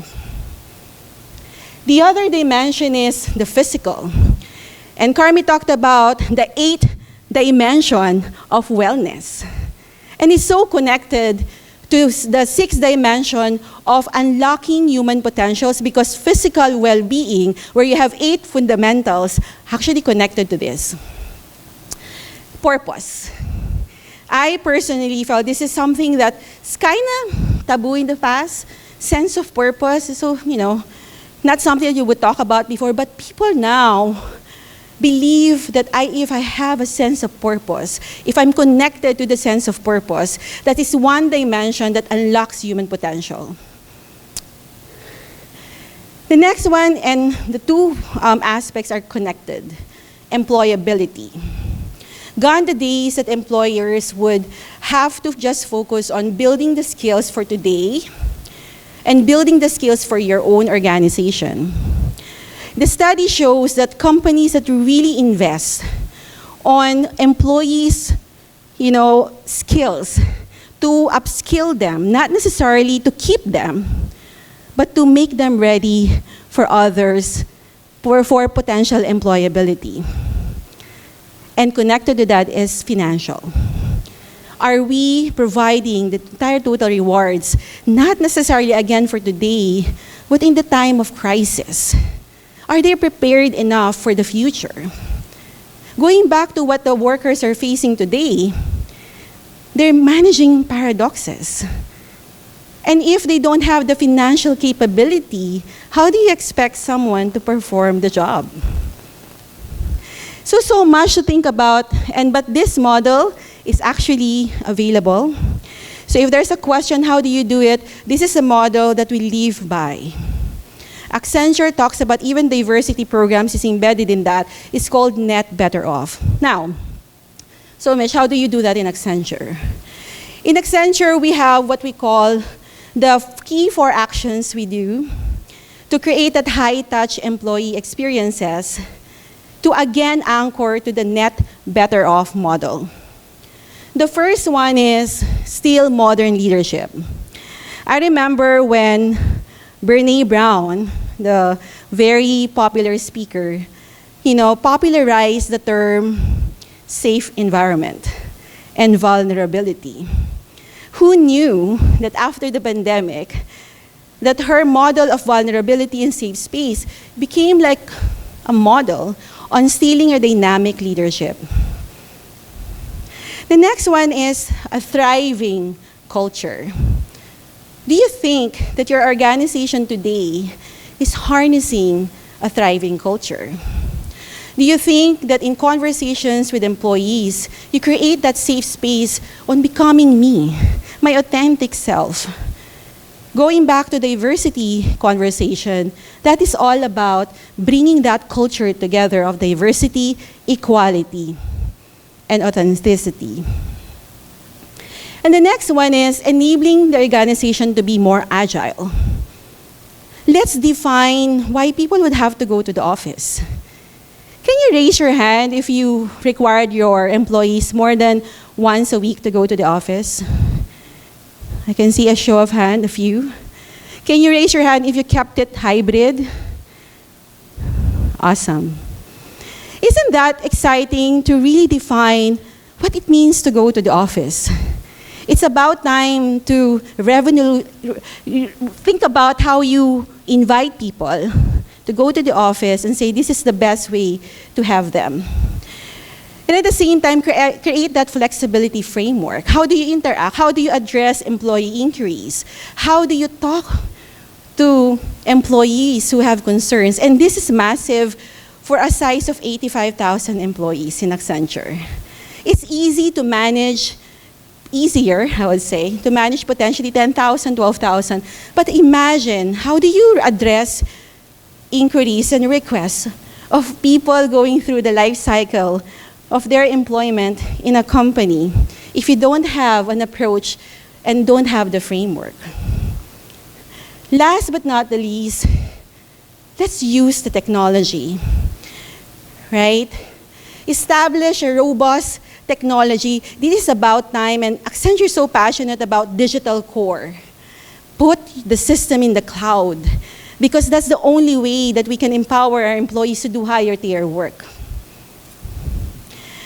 So speaking of, thriving culture, confession to make, Accenture used to be very process-based transaction with our employees. You have a file, 1, 2, 3, 4, 5.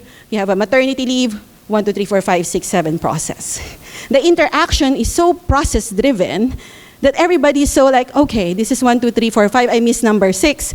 I will go back to 1, right? Now we have changed the model.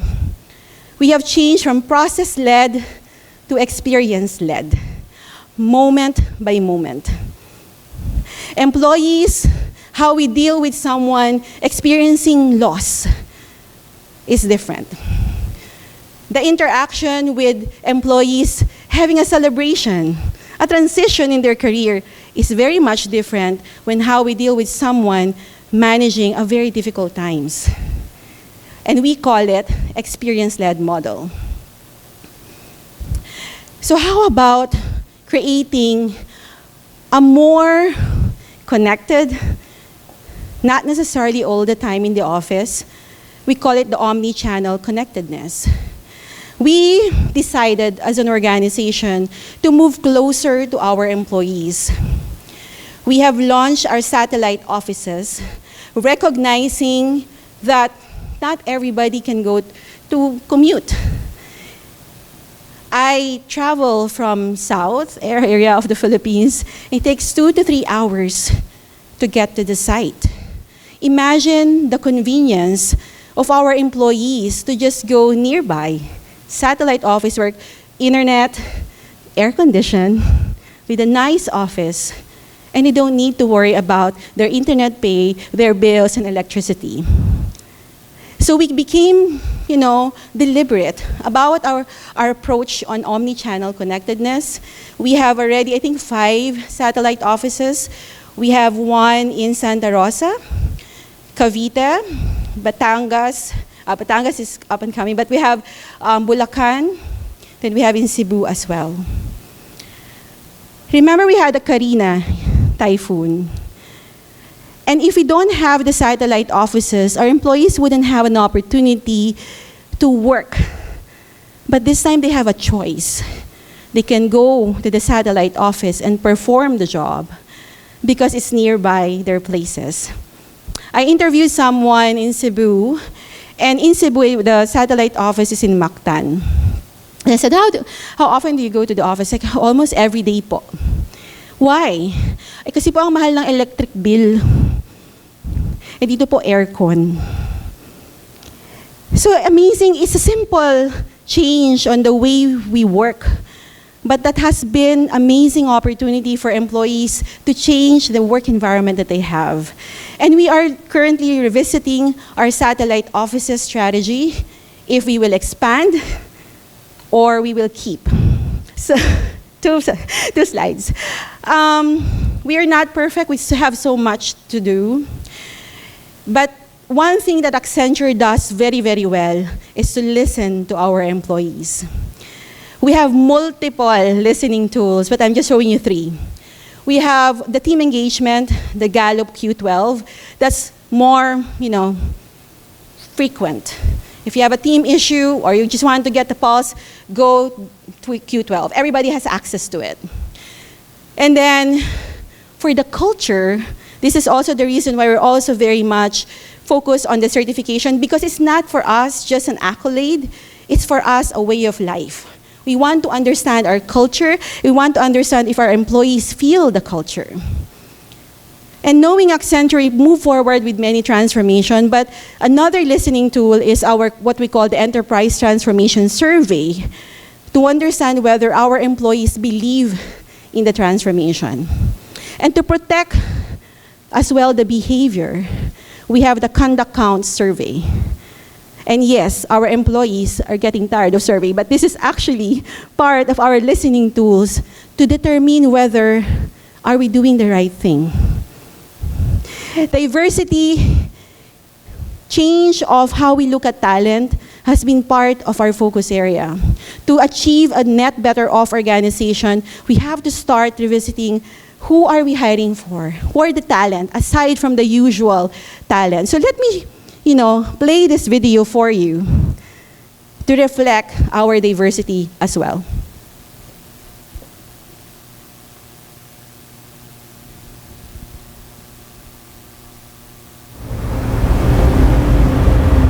Simula pa lang, things never looked that bright.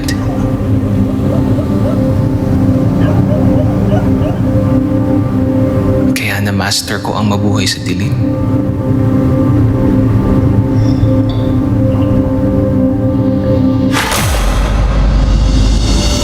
Pati ang mga tao sa paligid ko, nasanay na rin.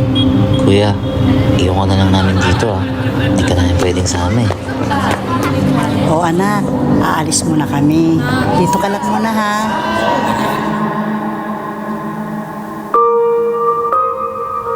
Pero kahit gaano pala kahaba ang gabi, sigurado, sisilip rin ang araw. K space M space A T H A U G E S T dot R E G A R D S comma A. At ang ilaw na tumanglaw sa akin, all my reports this week may be found in folder. ay tataas ko. Baka masinagan din ng iba.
In Accenture, we believe that we have to start looking at talents differently.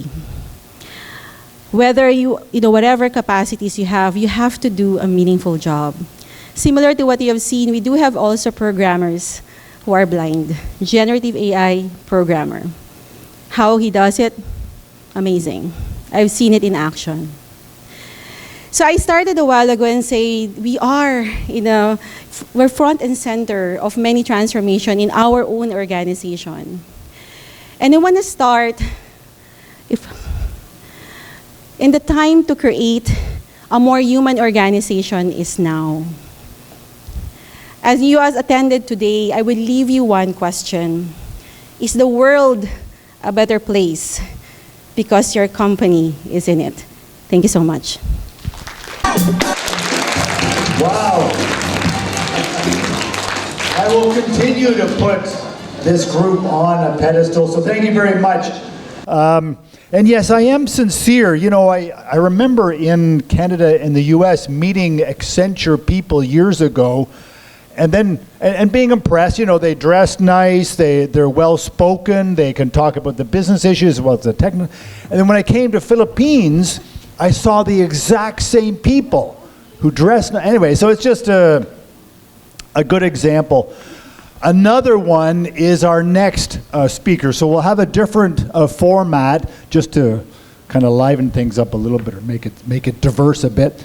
Is we'll have a question and answer kind of thing. So please welcome J.D. Valdepeñas, is former Senior Director of HR for Teleperformance. Hi, Richard. Hello, please sit down. Everyone.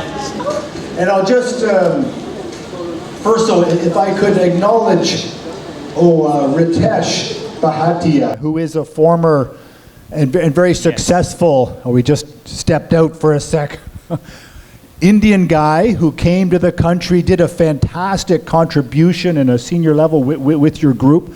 And then when his posting ended, he decided to stay. So when he come, oh, there you are right there. God, I did stand up for a sec. Another great guy, contributor to the industry here, who liked Philippines so much he stayed, that kind of a thing. So just acknowledge that. Yeah.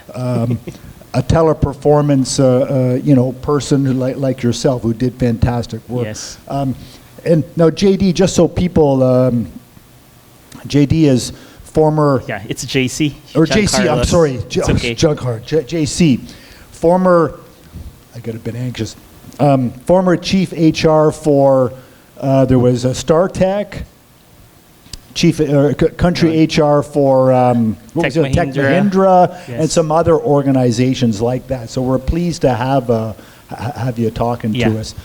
My pleasure. Can you just take a minute? Is there any extra things you'd like to talk about yourself before we start?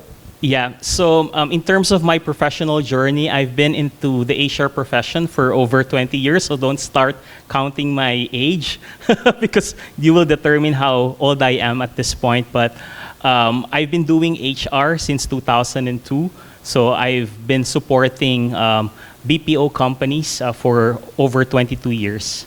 Bravo. And can you tell people a bit about Teleperformance? Yeah, Teleperformance is one of the largest BPO companies in the world. We have over 500,000 employees globally, and in the Philippines, we have presence over 27 sites with our acquisition of Majorel Philippines.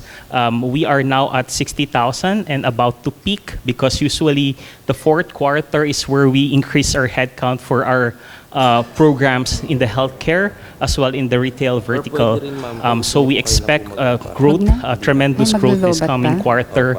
And we are also the only company that has been certified 7 years in a row as a great place to work organization in the Philippines. And of course, one of the best workplaces in Asia as well. Fantastic. And on a global level, how many employees does Teleperformance have? We have about 585,000 employees across the globe. So Philippines as a percentage of global operations is what? We are 60,000 in the Philippines. India still is the largest in terms of our headcount. Footprint in India is about over 100,000. If I'm not mistaken, it's about 115,000 in India. And second, of course, which is the largest geo, is the Philippines. Okay, very good. And you, or the topic you feel is most important is emotional intelligence. Yes. So a lot of this have already been discussed earlier. And when we talk about emotional intelligence in the era of artificial intelligence, I think it's important as a key differentiation for a lot of our organizations. When you talk about emotional intelligence, you very well, of course, need to consider that you need to understand, manage, and utilize your emotions effectively because it all spells out a lot of difference in terms of your brand differentiation in the market, customer loyalty and attraction, as well as employee engagement. So I think in a culture where you'd like to espouse a high-tech and high-touch environment, a lot has been said earlier about this by the previous speakers, but I think it's important to also focus attention on EI, specifically for leaders. When we try to make our services as well as our products really very solidified in the market, we also want to ensure that our employees are well equipped, specifically our leaders, with the right tools for them to develop further and make that EI component as part of the culture of the organization. Okay. Now, I'll just liven up, because I heard a comedian not too long ago talk about emotional intelligence. And what he said was, now it's a joke, okay? But what he said is, well, everybody knows IQ, intelligence quotient, but what he said was emotional intelligence is something smart people created to get dumb people to do the things that smart people don't want to do. Now, that's a joke. Okay? But how would you define emotional intelligence for people who might say that, well, I'm from a technical organization, we technical skills, and you're talking about emotions. So how do you define that? Yeah, by very definition of emotional intelligence, it's one's ability to understand, manage, and also to utilize your emotions in a very effective manner. So that's the plain definition, a very technical definition of emotional intelligence. And it's not something that's inherent. It's something that you fully develop over time. That's why a lot of investments, for instance, for Teleperformance, we promote a culture of diversity, equity, and inclusion. We are a great place to work organization, so a lot of our practices also ensure that we are very much aligned in terms of fairness, transparency in the workplace, and of course, a lot of benchmarking as well in terms of the leading companies doing D&I and all other parameters that we need to consider in order for us to maintain our high-touch, high-tech work environment. So it's something that you fully develop over time, but I think what's important here to consider is that the investment on D&I, which is very important.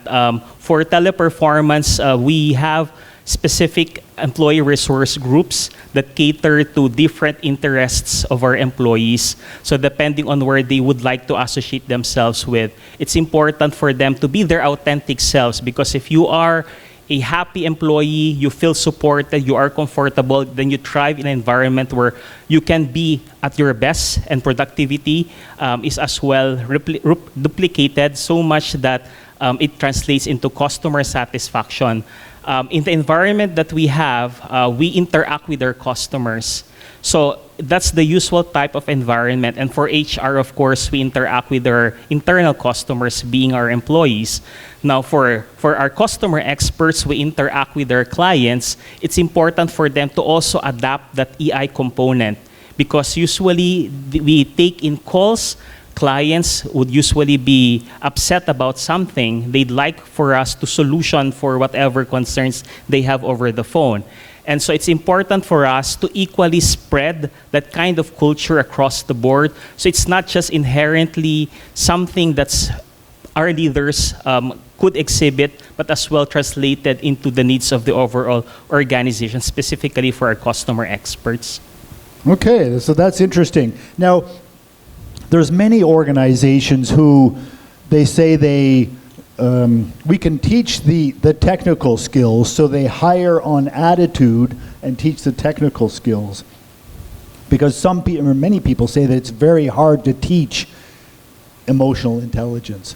How do you instill, teach, mentor? How do you do that? Yeah, so it's important, Richard, to consider that 71% of employees would stay in an organization where they feel that there's a sense of belongingness and there is psychological safety. So I think it translates into a way where we focus on our hiring efforts, for instance, where we have impact sourcing as a way. We measure specifically the number of hires that we get from the marginalized sectors of the society. We track how many PWD employees do we have, how many employees would admit that they are part of the LGBTQIA community, how many are PWD members as well, senior citizens and the like. So we get to empower, track, and the progress as well of our TP women, our Teleperformance women, where we're able to promote them. And we're happy now that we've been closing the gap in terms of movements from within the organization, where we have TP leaders closing to about 45% of our population at Teleperformance Philippines. So we'd like to somehow make it equal playing field for our women leaders in the organization, so that everyone feels accepted and can thrive authentically in the organization. Okay. Do you have a KPI performance measurement, or how does that work? How do you reward people or managers for their EI initiatives? Yeah, so we of course have several of our programs who, in partnership with our clients, would like to hire. Monica earlier stressed one of our clients where we had to hire deaf employees. We've hired about 30, and we also have a local, it's a domestic program, who also has a similar project or an LOB where we hire deaf employees. And in our own world, in HR, for example, we have about 10 right now who are interns from the College of St. Benilde. And we're proud that we're growing in terms of the number of hires that we have for impact sourcing. So impact sourcing is a key metric that we have. We track promotions from within, how many from the LGBTQIA who confess that they're part of that group, as well as TP Women, which is an ERG from within the organization.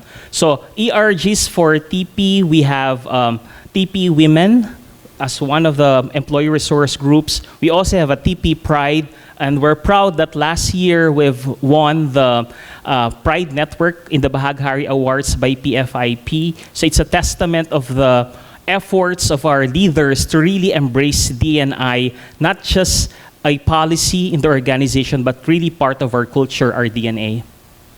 I see. Okay, good. And within your group, would you have did you have a defined DEI department, or is it just part of everybody's? Yes, well, it is part of everybody's KPI. We have a dedicated resource group. It's still under the HR umbrella, where they cater to D&I initiatives. So our focus efforts for the year, for instance, is PWD.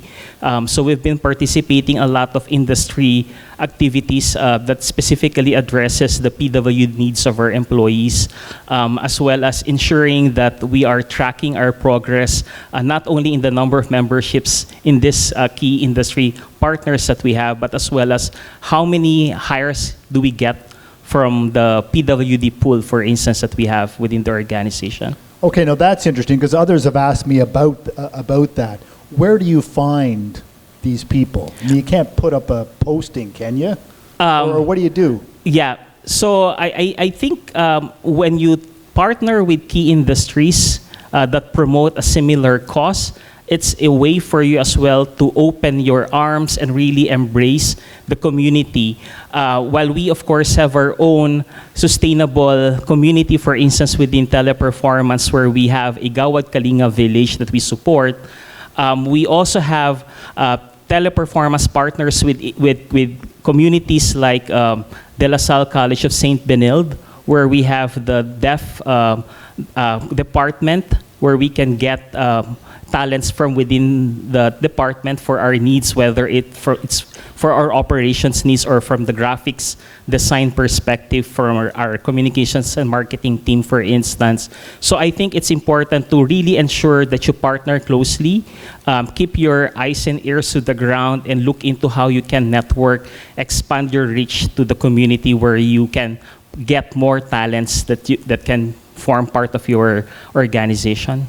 Okay, and one question that I am interested in, related to emotional intelligence, how do you continue to connect with people when it's in a hybrid workplace? Yes, it's a very good question, Richard. So sometimes we get to even receive questions or concerns from employees that they get so much surveys. It's a survey fatigue. But again, it's a very important tool for us to really measure, really pulse our employees. So internally, we have a sentiment survey that we brand where we get to hear from employees, and our target is to top our employees 30% of our population. And we're proud consistently in the Philippines, where we have 35% participation from among the entire 60,000 employees each month. So we get to hear from them. It's simply a mood meter of their emotions for the day. And there's a very quick turnaround time for us to address concerns that we get. And in fact, we've been able to save lives. For instance, one of our employees would say, I am not feeling well. I think I need to end my life. So there's a very quick turnaround time. There are key alerts in that tool that would prompt us immediately and do the necessary intervention. So we're not experts, unfortunately, in HR addressing such concerns, but we do have employee assistance program partners and our expert counselors who can provide the needed intervention. So that's one of the tools that we have is a sentiment survey. It's a quick turnaround time for us to address. I extract the information daily.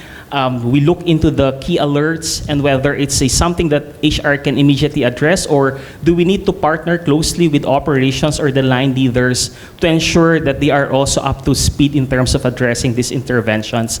And we don't have to wait for the annual Great Place to Work survey or ESAT survey to happen, because that mood meter or sentiment survey is a way for us to immediately address the concerns of the employees, and that has helped us a lot significantly in getting recertifications year on year for Great Place to Work. Fantastic. And maybe if you can, just the hybrid scenario you have currently, how many people are working and how does it? Yeah, it's about 30% of our population is hybrid. We have a cloud campus.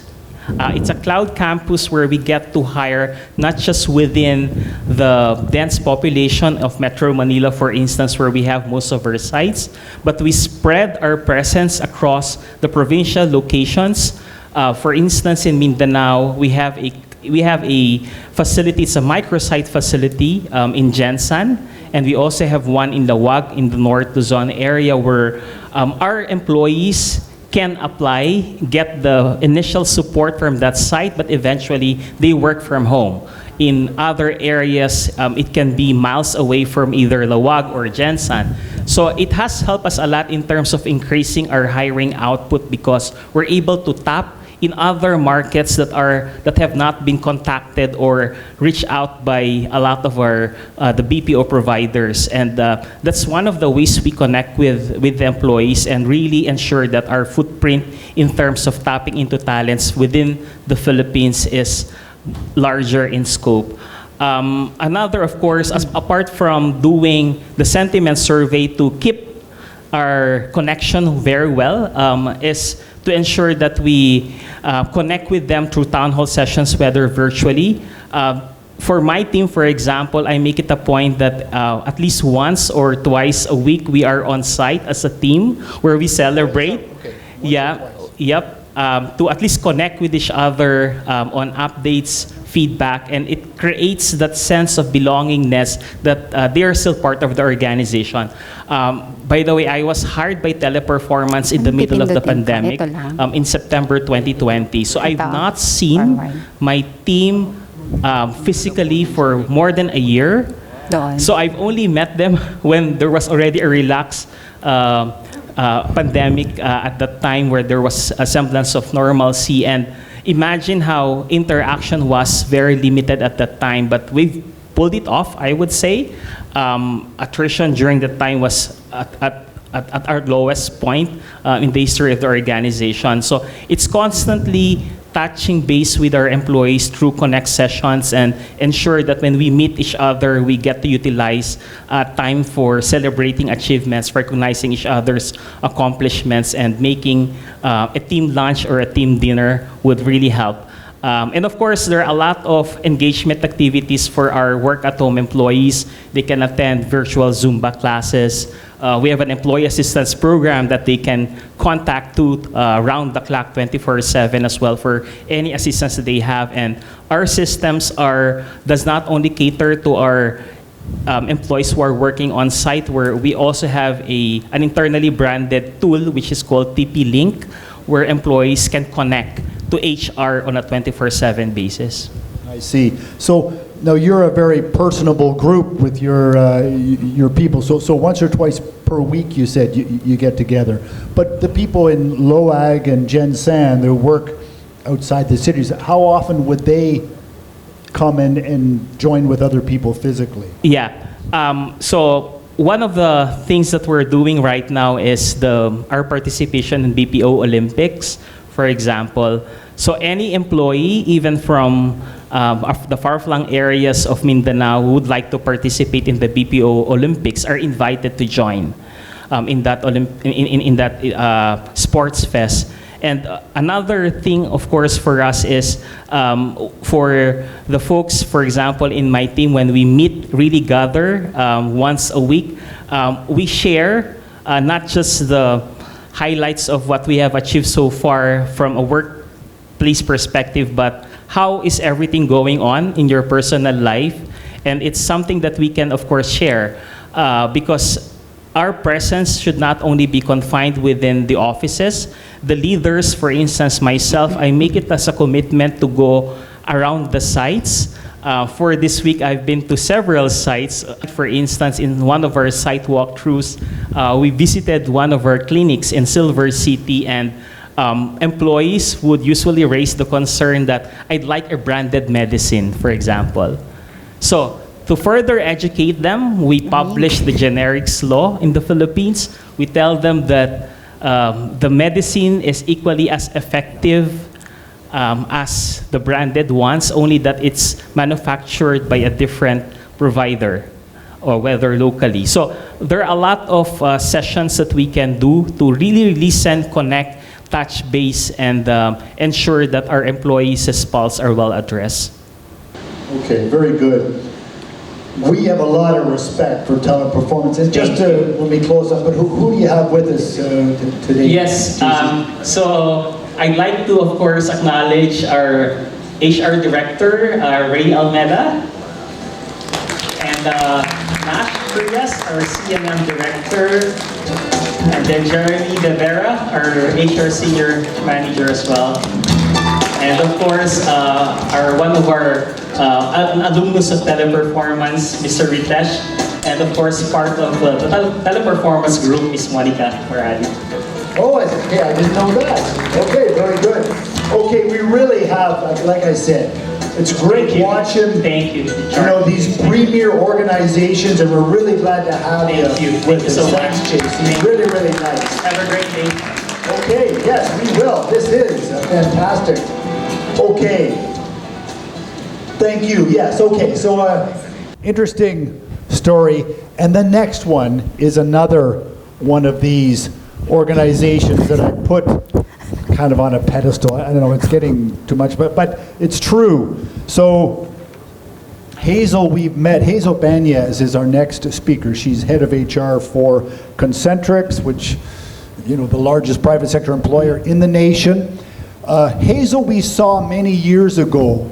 I don't know how many, Hazel, when we first saw you, but, you know, there's people who stand out and you think that, you know, she's gonna do well. Never in my wildest did I imagine her running such a huge HR for such a huge organization like Concentrix. How it is possible to do, I don't know. I mean, I know there's ways that you can do it, but I just don't know them. She does. So to have a really good, interesting story, we're really privileged to have Hazel Banyas of Concentrix. Please come on up, and we're looking forward to hearing you. A pleasant early morning to everyone, and I hope you all are feeling great today. I know that for some of you, you could have used this time to extend your sleep, but you chose to rise up and be with us here today. And with that, I wanted to thank you. Let's give ourselves a round of applause. I am a wellness advocate, just like Carmi. I do pounds. I also do dancing. In fact, some of my colleagues call me the dancing HR leader, and that's our secret. Fortunately, I wasn't invited to dance here, but I'm going to talk about the ripple effect of positive employee experience on customer satisfaction as we cultivate happiness in our workplace. My name is Hazel Banyas, and I lead People Solutions in Concentrix Philippines.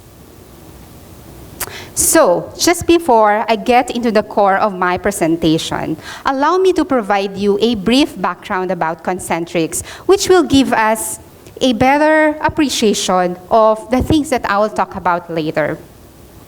Concentrix is a Fortune 500 company with 2,000 clients worldwide, supported by over 440,000 game changers. in 70 plus countries.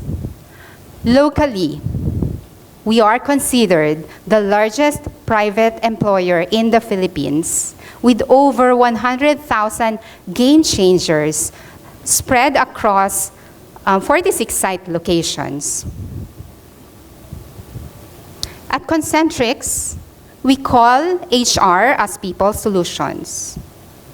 We call our employees as game changers. Our culture beliefs serve as our North Star whenever we make decisions or whenever we take actions. We are changing the game in pursuit of excellence. We are championing our people, and we win only when our clients win. These are three beliefs that have the greatest influence as we crafted our life-impacting strategies. Which goes to my next slide, strategy number 1, a holistic well-being that nurtures the lives and empower our game changers. Let us hear a story from one of our game changers who is actually struggling to manage her time between her child, her health, and her work. I'm Trix, a 37-year-old mother of 2. I've always put my family first, neglecting my own health. This led to weight problems, high blood pressure, and chronic fatigue. I even suffered a leg injury. Balancing work, home, and kids left me with no time for myself until I joined the Concentric Stress Management Program. It was helpful and easy, using evidence-based methods to reduce stress. I loved the activity on spending quality time with family and friends, reconnecting with them. The program gave me control over my daily stress. I also joined Feet and Right, a walking challenge encouraging movement. After weeks of walking, I achieved milestones like interval running and breaking my long-distance record. It was life-changing. Realizing I needed a better diet, I joined the Get Fit Nutrition program. Following the meal plan, I noticed significant changes in my body. I feel healthier and more capable of handling my tasks effectively, efficiently, and more importantly, happily.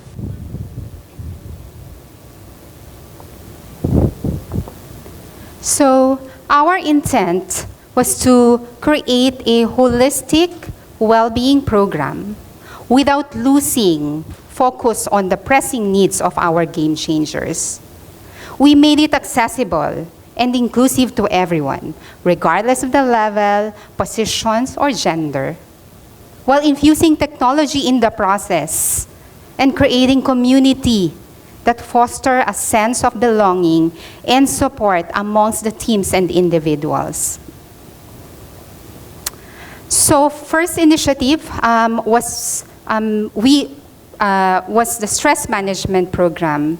We launched this during the peak of pandemic, back when the time when all our stress levels have gone through the roof because we are dealing with uncertainties. This program enabled our game changers to manage their own stress level through evidence-based self-care activities. The next two initiatives is about physical fitness and nutrition. So before that, I have personally joined a fitness program, and it helped me big time, not only physically, but also mentally. I was so surprised that in the process, it actually gave me more time and energy to do more and give more, both at home and at work. In the process, I've learned that in our overall fitness effort, I only need 20% of that effort on exercise. 80% should be focused on what we consume in our body. And so, learning from that and taking inputs from my core team, we launched our Fit and Right and Get Fit programs. We wanted to help those who have sedentary lifestyle by introducing the most basic form of movement, that is by walking. This is through our Fit and Right program, which also introduces fun in the process. Get Fit enabled our game changers to have access to nutrition and fitness coach so that they can personalize their program as needed. Early this year, we have launched Safe Speak, which is a psychological safety program in the workplace. We consider this very important. Why?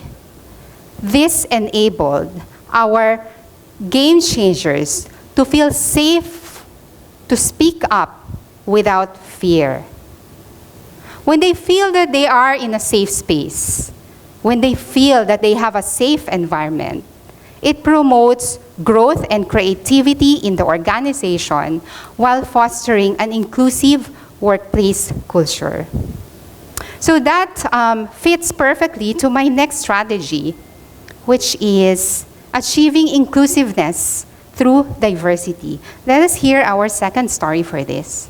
I'm Ed, and I was born legally blind. Despite my disability, I graduated with an IT degree and found my passion in training and coaching, advocating for the blind community. When I applied to Concentrix, I was upfront with expressing my needs, but I wasn't hopeful. Just the same, I went through the process. To my surprise, the recruiter quickly adapted to my requirements. They focused on my responses, not on my inability to read the exam, guiding me through each step. The process took longer than a day, but with patience, I was thrilled to sign the job offer. I'm happy and proud to be part of a company that values my abilities over my limitations. Our guiding principle when we created our DEIB initiatives is to engage, enable, and empower our game changers to achieve our objectives. What gets measured can be managed. And so we have set very specific targets on our goals so we can get traction and measure our progress. Of course, the first initiative that we have launched is to ensure we reinforce leadership accountability. Leaders drive our culture. And so we created training programs to equip our leaders become the very champion of our DEIB. We also have allowed our game changers to choose how to be themselves by or through their preferred pronouns and sexual orientation. We created communities for the minority groups that provides a safe space for them to talk about ideas, tips about their personal situation. And then lastly, we have a dedicated team on PWD hiring that cares for the underrepresented communities.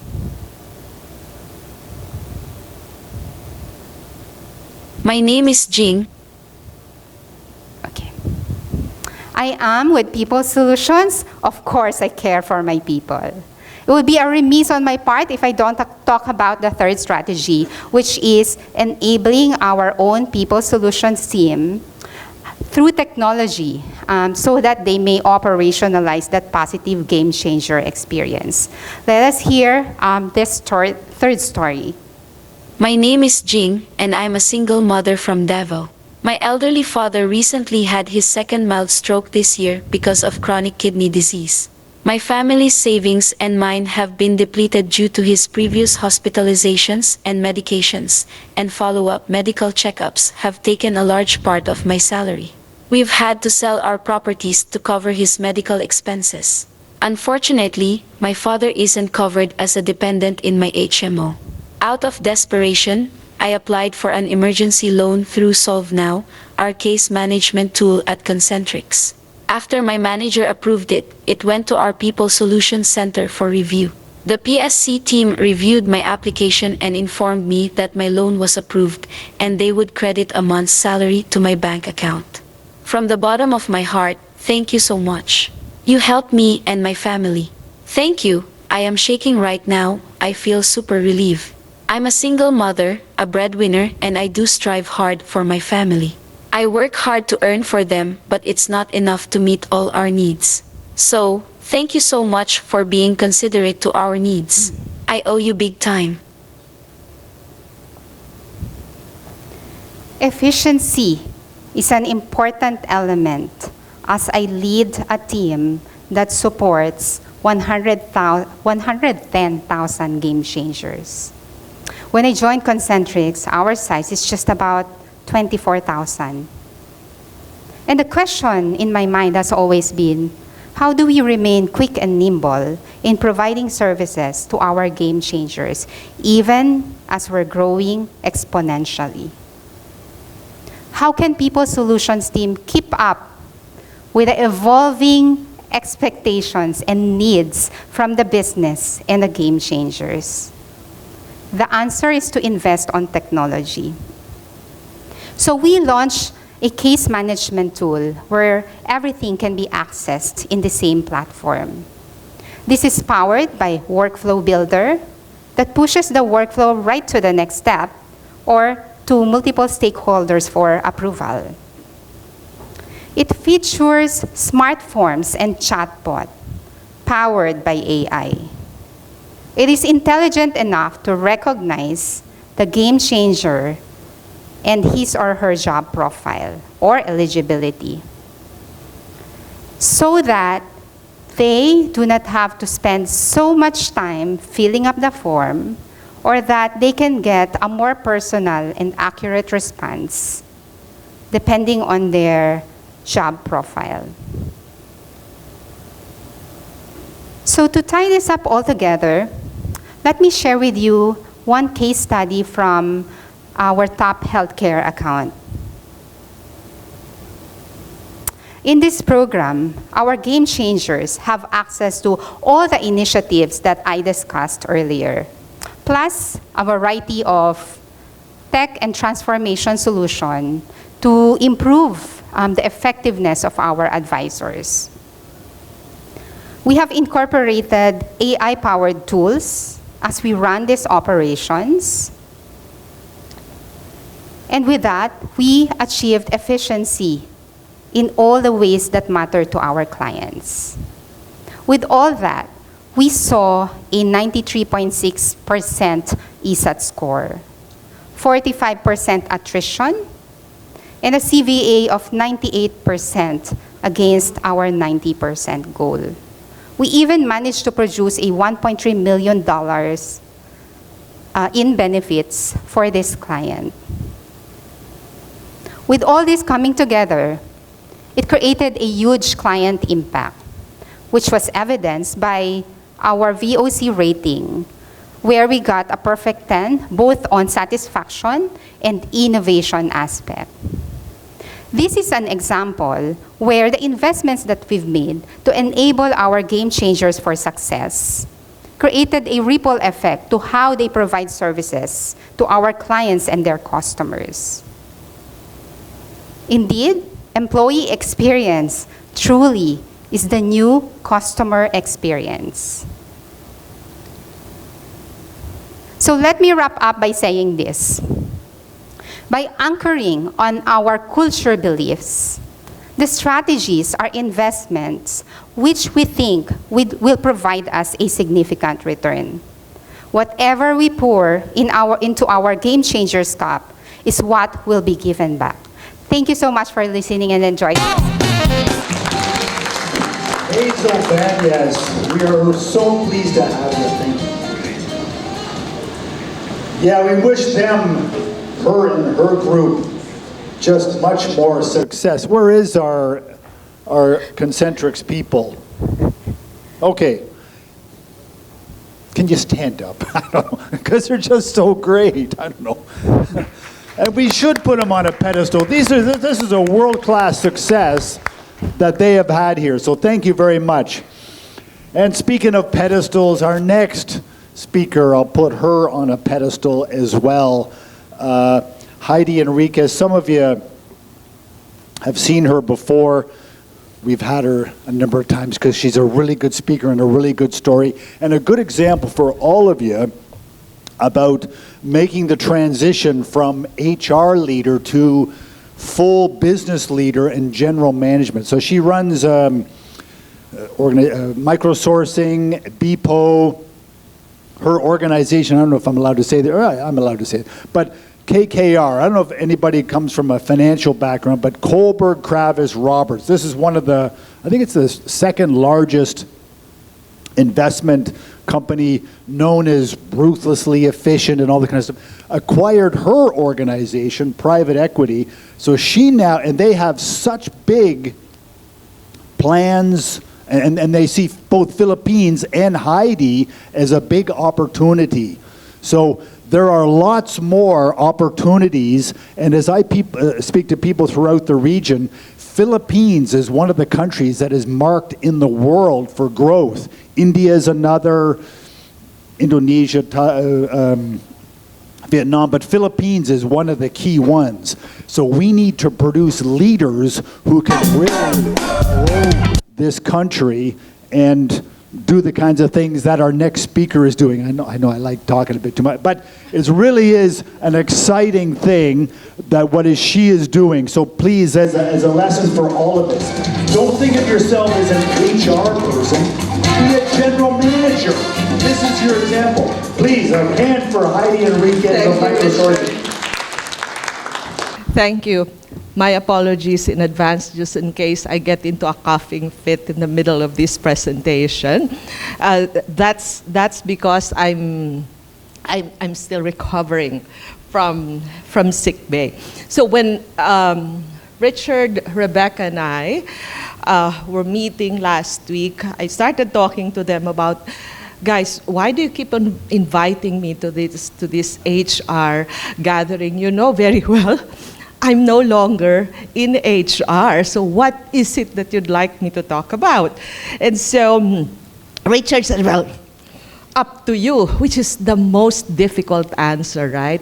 Sometimes I like it when people answer me with very prescriptive answers. So what I thought I'd talk about is my transition.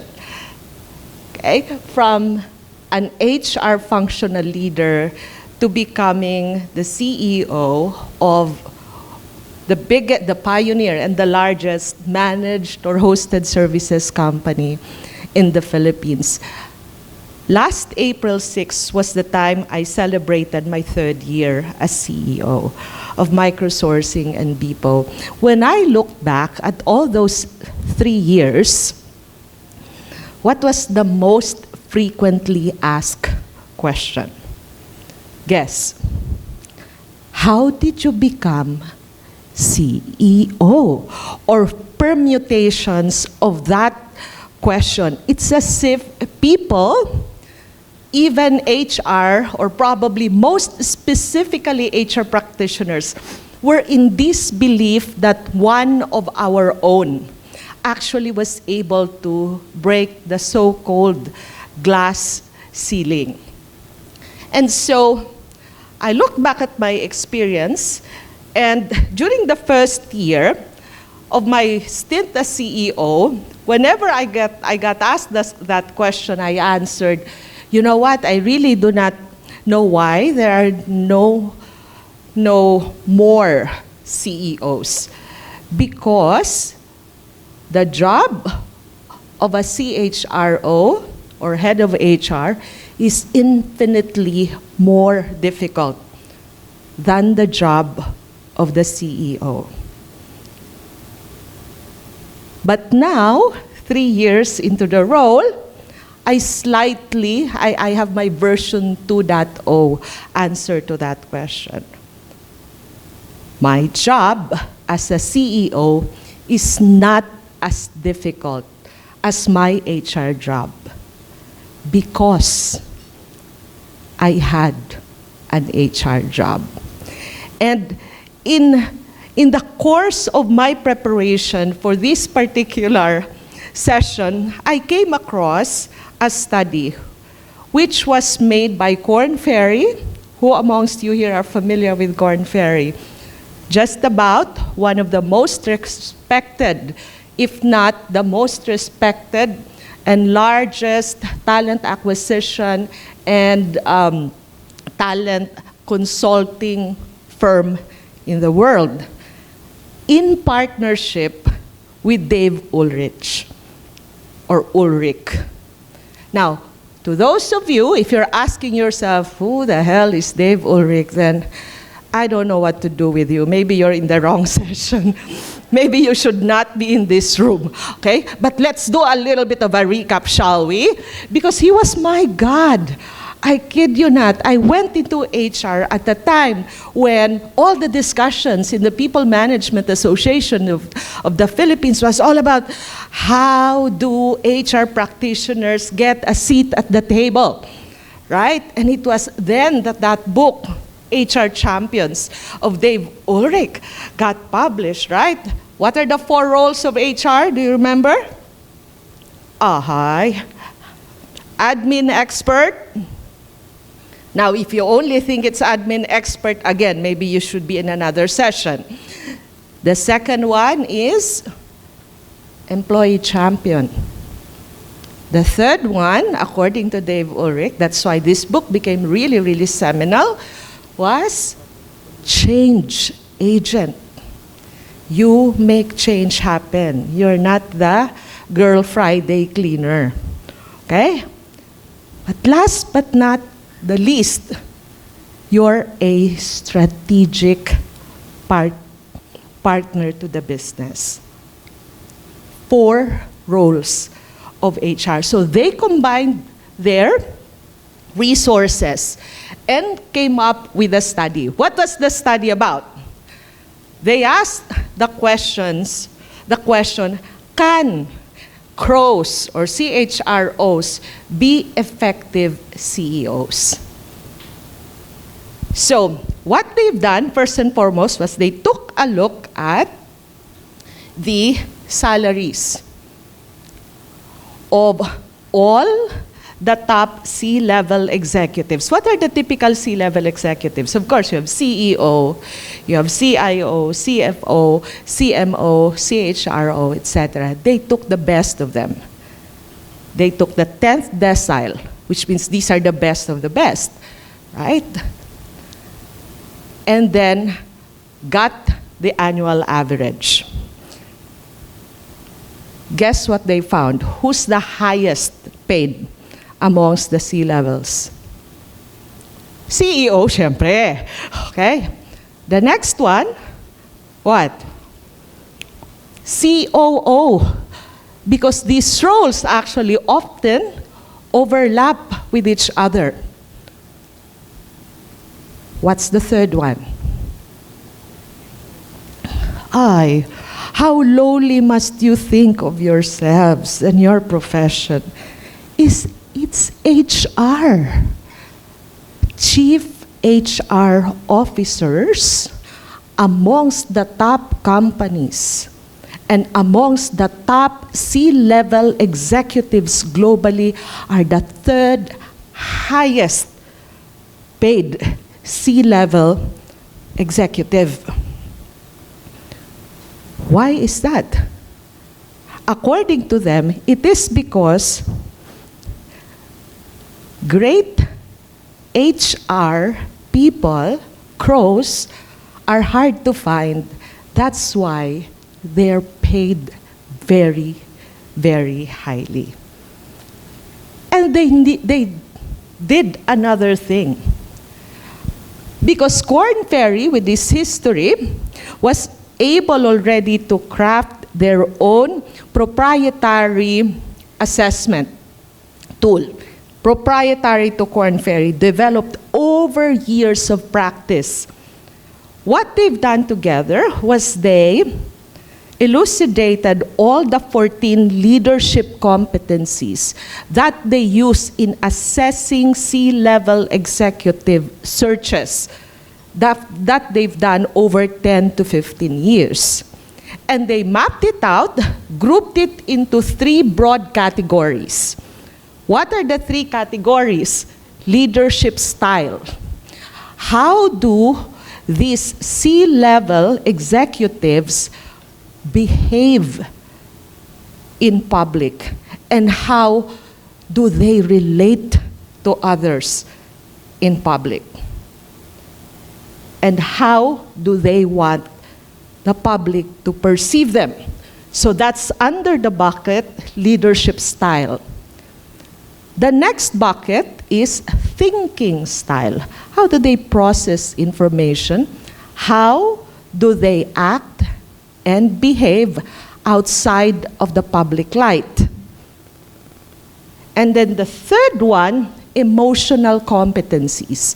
How do these C-level executives deal with stress, with ambiguity, with risk-taking? Okay? So take a look at the results. Where you see light blue is CRO, C-H-R-O. Where you see red is CEO.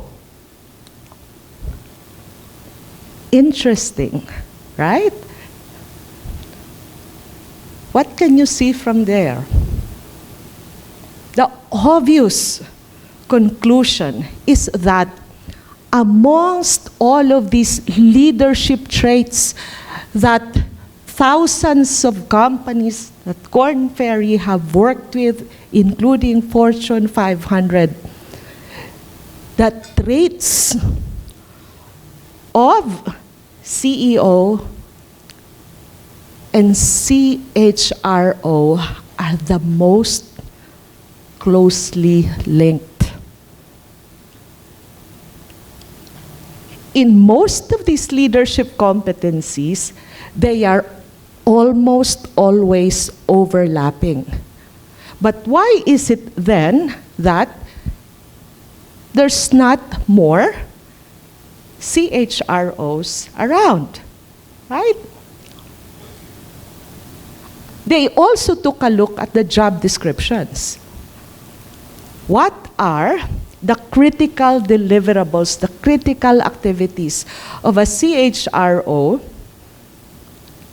and what are the critical deliverables of the CEOs, and matched it head to head? What happened? Again, almost cut and paste. Almost. So why do we not have more of them? So one of the things that they found out through this study is that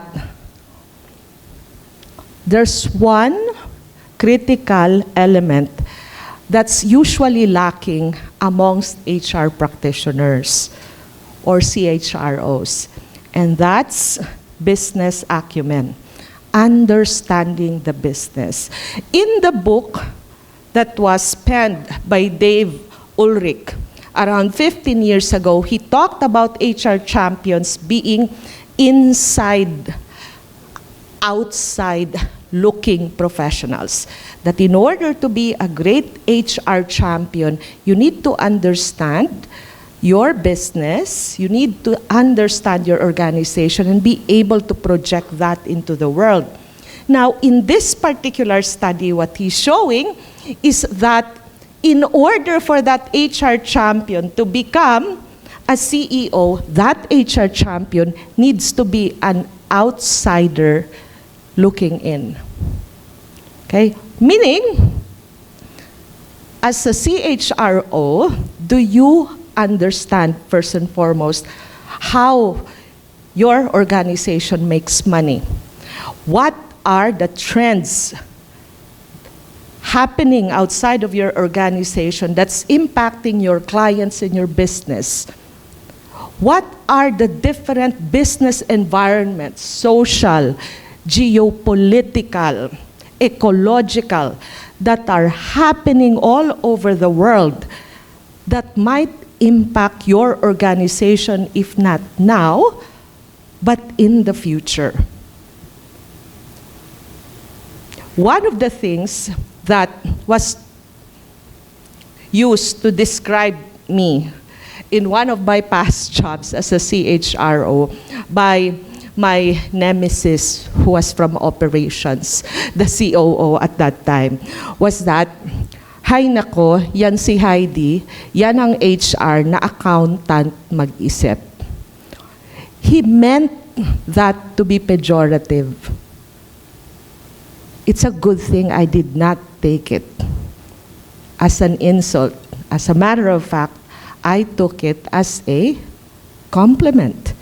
And that worked very well for me. Remember that great HR is not about making HR better. It's all about making business better. Now, the second one that they've seen was that HR, by the way, please do not distress. Who amongst you here, do not raise your hand because I don't want to put you in spotlight. Who amongst you here are career HR practitioners? What do I mean when I say career HR practitioners? From graduation to college, all the way to retirement, HR, purebred, purist.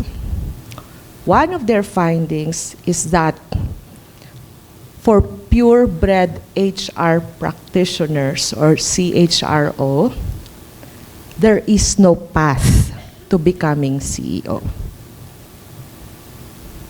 They said there's just no way. You can be in line for succession as CEO if you have not experienced working in other sides of the business, particularly those sides of the business that have P&L responsibility. Okay?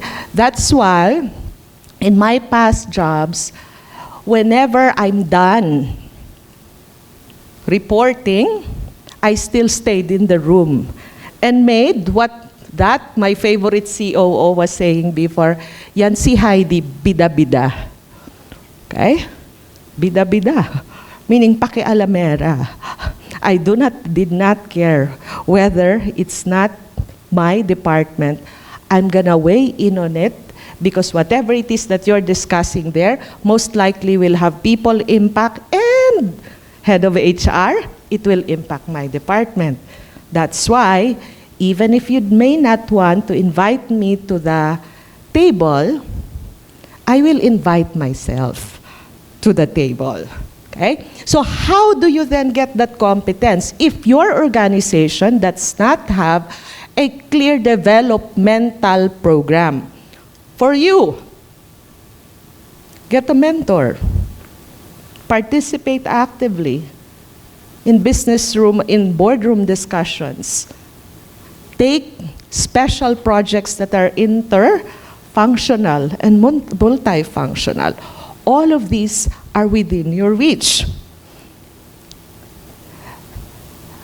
One of the things, hopefully, that you noticed in the result of that study was that the competence, the trait where HR and CEO had the most gap was what?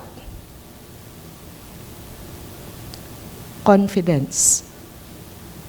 It's not that HR lacks talent or lacks skills.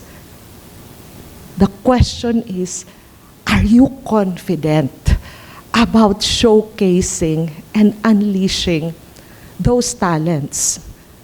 Don't fret if your answer is no, because your hesitance to be bida-bida is shared by other HR leaders around the world. So what then do you do? Okay? Do not be afraid to showcase your talents. Do not be afraid to take part in business-related conversations. And then the third one, a word that I so love. The first time I read the book, I couldn't put it down. Anti-fragility. Okay? It now comes in so many formats, right? Or so many other words like grit. It's said that for HR to be great, you need to be grit. You need to have grit, rather. Okay?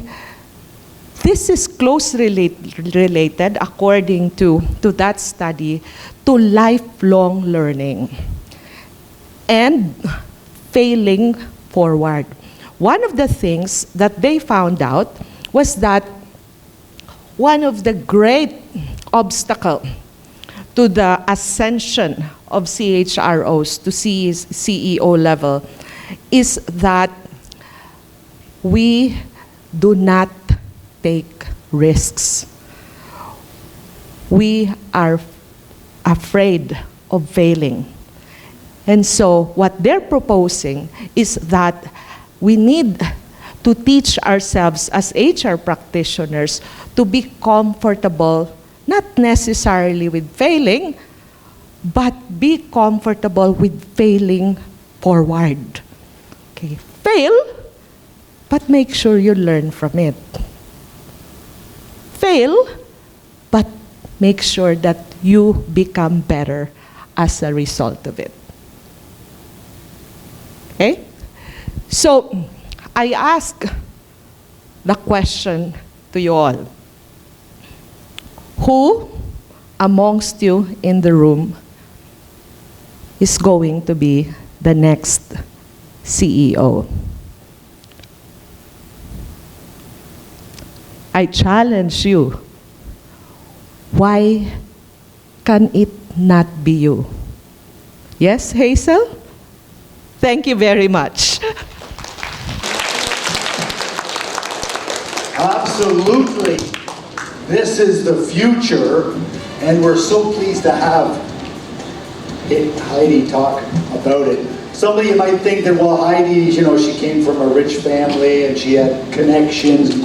She comes from Palawan. She started her career in, I think it was a pizza restaurant. There might have been a Chinese one too, and moved her way up. And these opportunities, I'm telling you, are big here. This country is blowing. There's going to be so many opportunities. And you're going to see people. You're going to see lots more Heidis and Hazels and the Monica, whatever. So we have to get you ready for that and that mindset. So our next speaker will talk about. He flew in from Singapore, so we're pleased to have him. Flies around the region, but Philippines is one of the areas that he sees for opportunities. Another example of that. We all know that if your employees aren't getting paid right, they are not going to be happy, no matter how many team building things you have for them or whatever. They're not going to be happy. So he's going to maybe talk a little bit about that, but there's a lot more. So please welcome special guest Amit Patel, Vice President for Southeast Asia of ADP.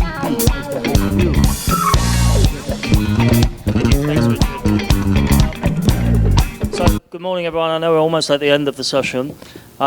I also just realized that my profile picture is actually exactly what I'm wearing today, and that was not planned. But anyway, I want to just talk a little bit about, obviously we've heard a lot of sessions this morning that talk about diversity, talk about inclusion.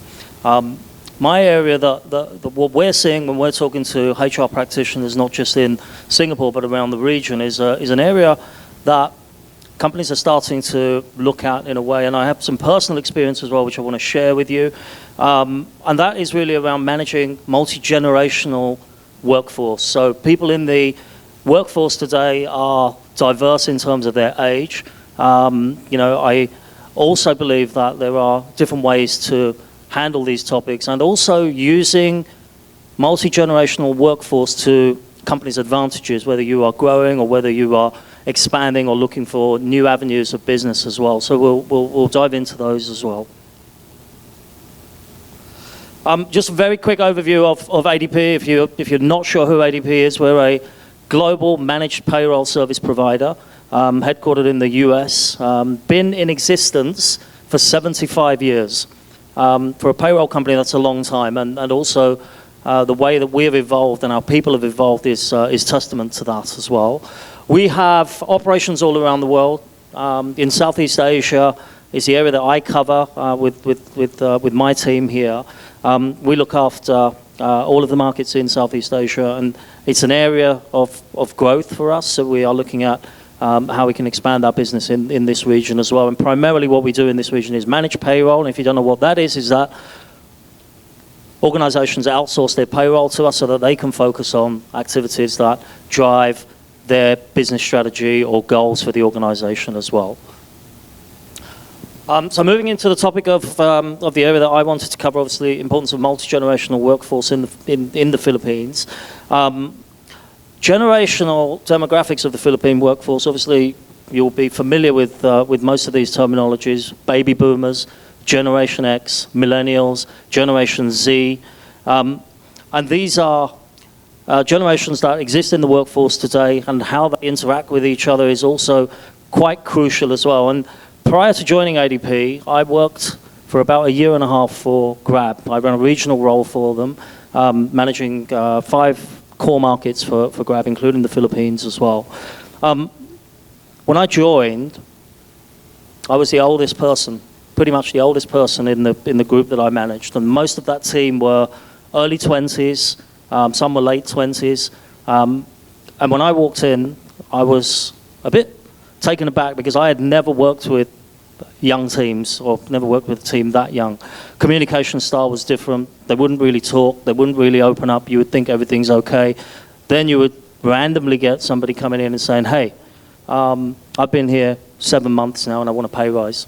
The issue with that is not that they want the pay rise. I think it's just really the skill set is missing in terms of the way they communicate, the way that they're not skilled or don't have the tools to be able to communicate. So an area that we worked on with that team is really working on communication skills, how to get them more confident, and also being more open about the way that they communicate with each other and with different levels of people in the organization as well.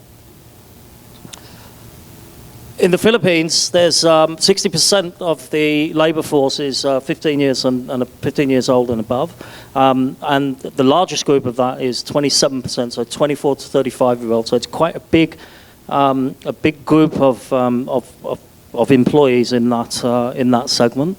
So the talent pool there is huge for the Philippines as well. Benefits of multi-generational workforce, obviously.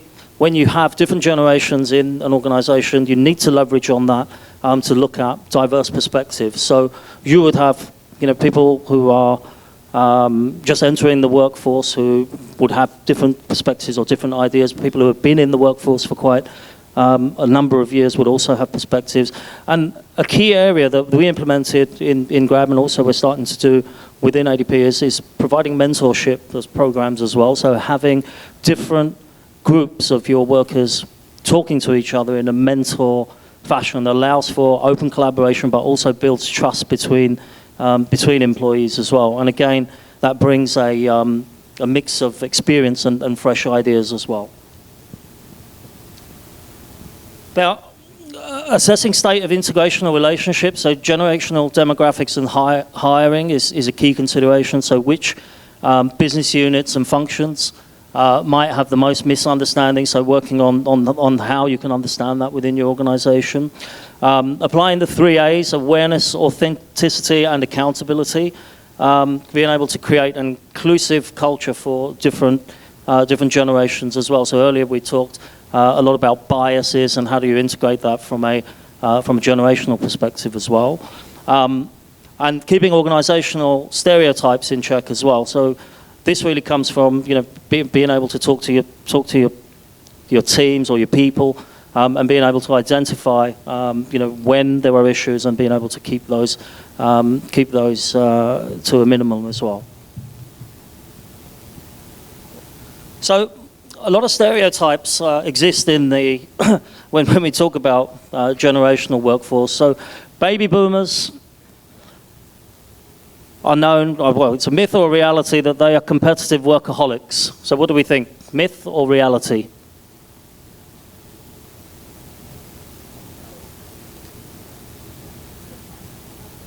Reality. So if generates merits workaholic label. It's the millennials who take pride in demonstrating complete dedication to their work, and I've seen this firsthand as well. So it's a myth. Generation X, they go against traditional rules. The reality is they tend to be hardworking, responsible, and family-focused. And millennials have no loyalty and are job hoppers. College-educated millennials stay with their employers a little longer than members of Gen X did when they were the same age. And Gen Z, digital natives who grew up with the internet, they view privacy as an outdated concept. More likely than members of any other generation take action to protect their data privacy. So some of the strategies that we've leveraged for strategies for leveraging a multi-generational workforce, obviously training programs that are tailored to different learning styles. And again, when we talk about different learning styles, how are they? Are they in-person training sessions? Are they online? Are they conducted through the use of gamification, for example? Are all examples of training programs that we've implemented and are possible for companies to implement as well. Flexible policies, so accommodating various needs and preferences are key as well. Engagement initiatives, so again, we talked today a lot about a lot of engagement activities, a lot of ways to get people involved, and then this needs to be really how you get different generations of your workforce involved together as well.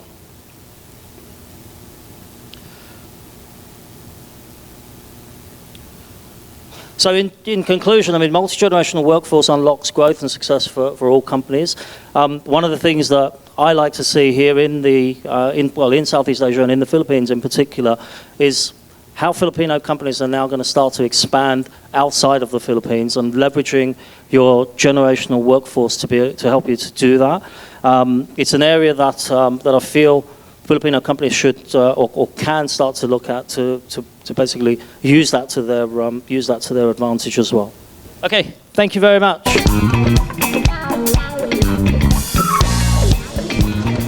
So maybe if I can start, because we've heard from everybody, but we haven't heard from a friend here from Pepsi, Nitin.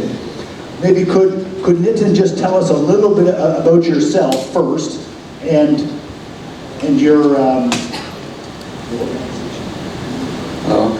thank you so much for having me here.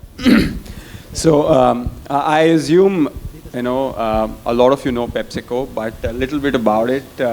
PepsiCo is one of the top food and beverage companies in the world. Our revenues around $90 billion US dollars.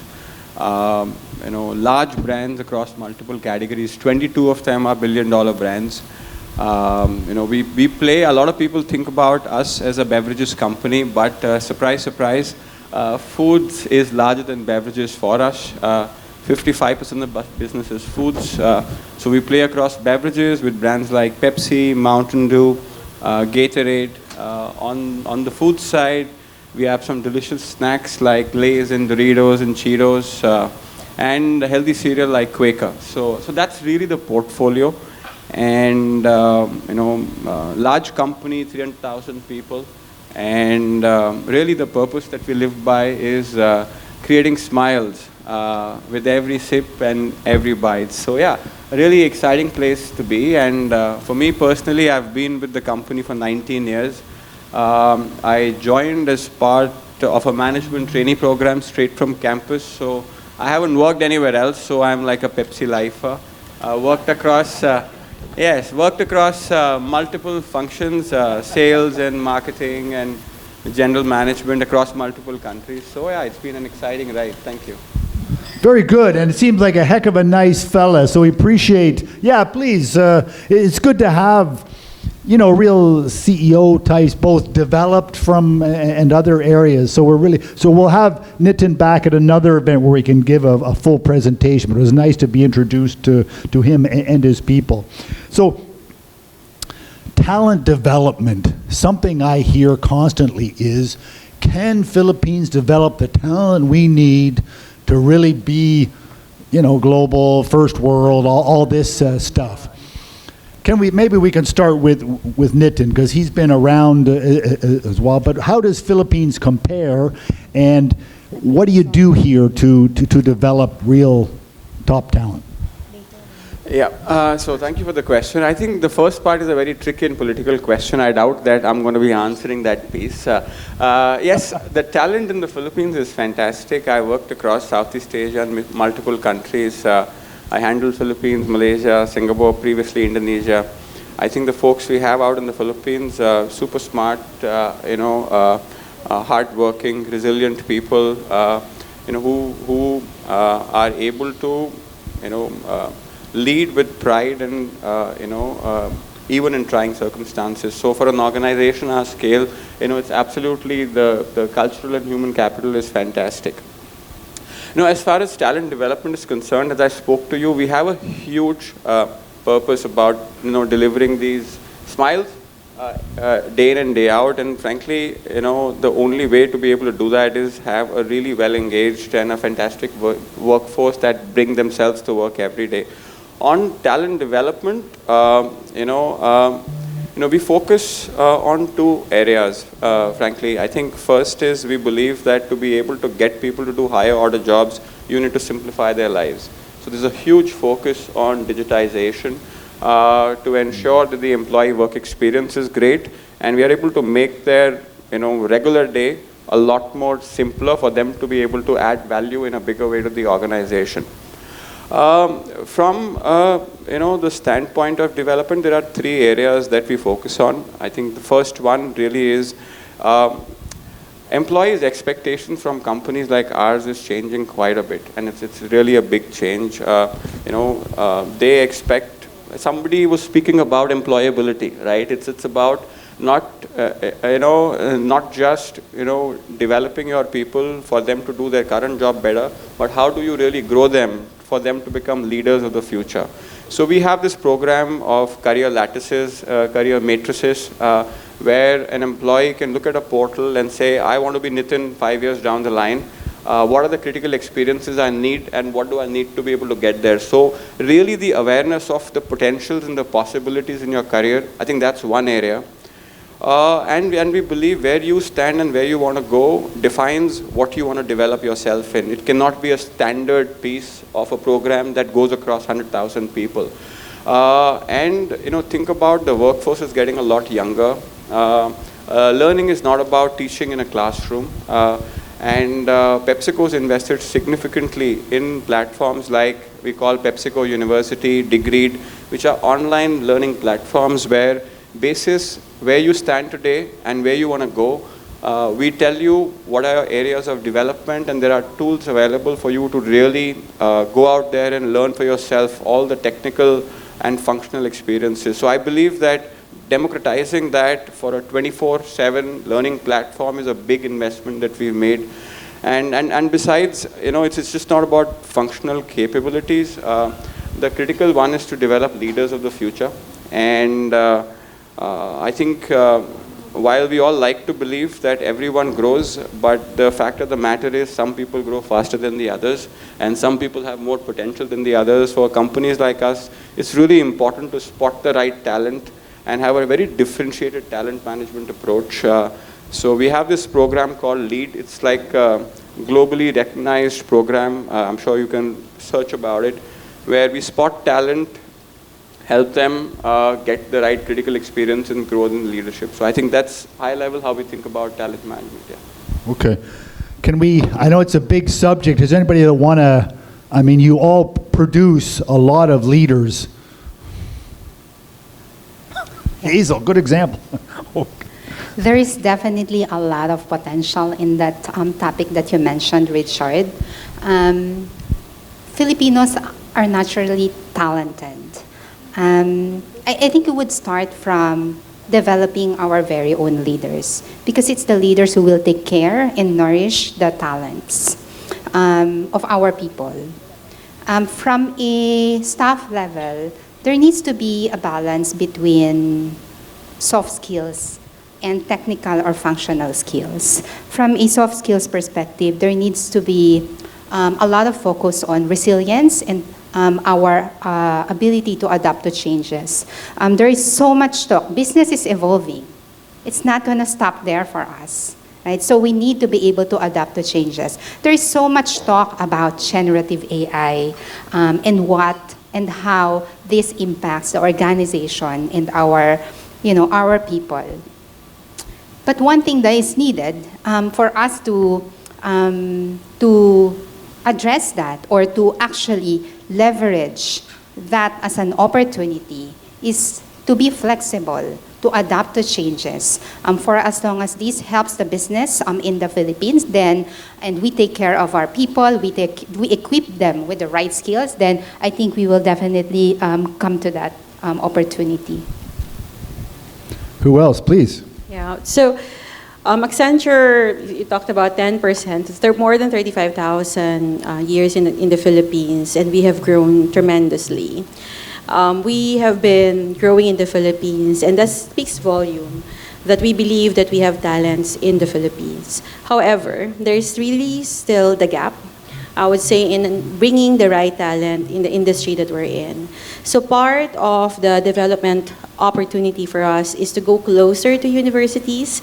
So Accenture has what we call Accenture Technology Academy, which is already a partnership that we have with universities. So we offer these courses, making sure that by the time they graduate, they're already ready to be Accenturized. So that's also part of our building the nation in terms of being ready.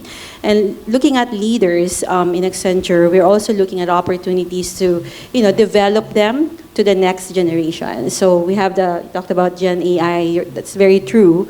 So we're now focusing on how do we develop the skills and focusing on employability. So definitely a lot of opportunities to develop our Filipino talent.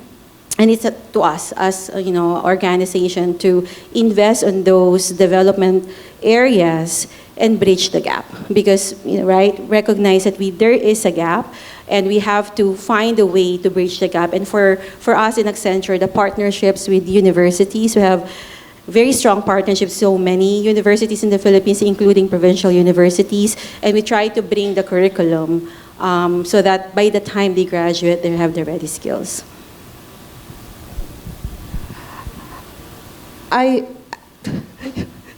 This is a topic that is very close to my heart because I had the TADCOM, Talent Attraction Development Committee of IBPAP. And so to your question, how important it is? Very important. Do we still have talents in the Philippines? Definitely. But there's a lot that needs to be done in bridging, the proverbial never-ending bridging the gap between what is produced by the schools and what our industry needs.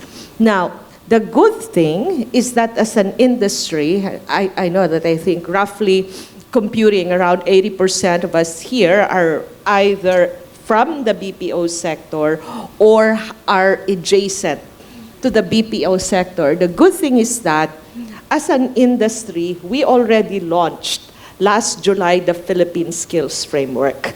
Okay? So if you do not have access to that yet, well, you should. Because it definitely will make it is designed to make the lives of HR practitioners in the BPO industry easier. Because it will give you access to all career pathways that are developed and validated by industry experts. We're not just talking contact center, but HEMAP, GDAP Games and Animation, global in-house centers, software development. All of the roles are there, career pathways on how, for example, you can become from an agent position, what are the different career pathways that are available for you, all the way to becoming the CEO of that particular organization with specific competency requirements. Okay? Because as we went around the countryside, where there are robust talents, right? We keep on fighting each other for talents in Metro Manila. Whereas you go to the provincial market, there's a lot of talents there that are just waiting for us. One of the things that we kept on hearing, universities say is that, well, we want to adjust our curriculum to the requirements of the digital economy, but the problem is that there are no operators here.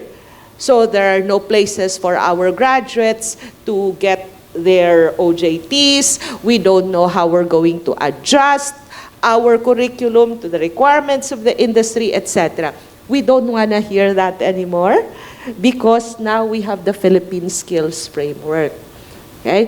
What we are telling them, while companies, for example, like Accenture, Concentrix, Teleperformance, have done such a great job of matching their requirements with the curriculum or helping universities shape their curriculum so that it is really talent-focused or industry-focused.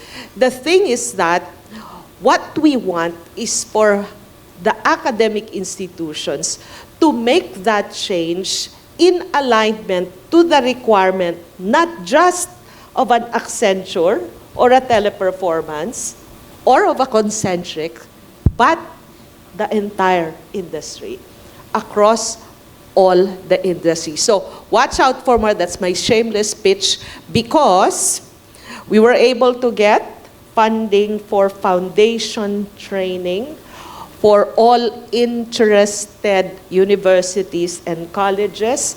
The first run, or hopefully it won't be the first, but we're still waiting for sponsors for the run in Manila, but this one is going to be in October in Cebu. Course designers from Singapore will be flying in to teach the academic institutions how to adapt the Philippine Skills Framework to their specific requirements. Superb. You want to keep going here? I'd like to hear more. We all like to hear more. I'll answer your next question.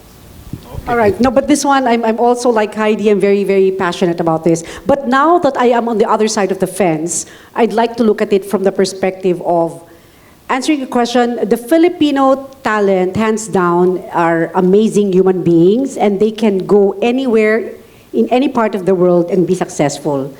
The secret sauce lies in the delivery framework.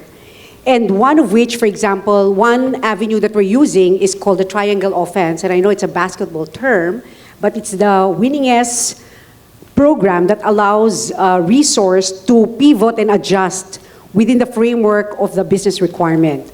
Another is a framework on embracing AI. So now that AI is here to stay, we want to make sure that the framework or delivery framework for the companies also espouses understanding, embracing, and being in that framework where our Filipino talent can be successful because they know how to operationalize it and be in it.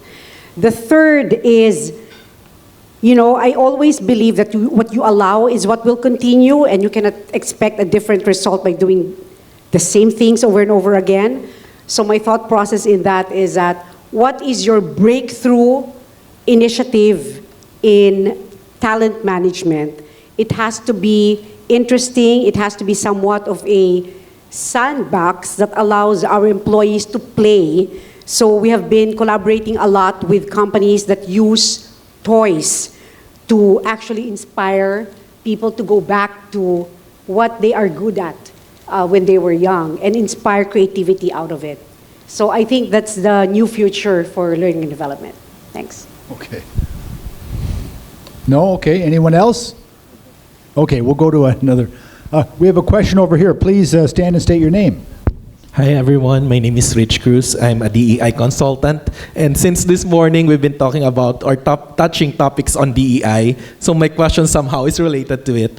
My question is, since we're talking also about hiring, given the situation and the skills gap that we have in the Philippines, imagine what more would with those underrepresented minorities, PWD, LGBT, and women. So my question is, how are your companies doing your hiring initiatives for those underrepresented minorities? Okay, that's a big subject. Who wants to start with that?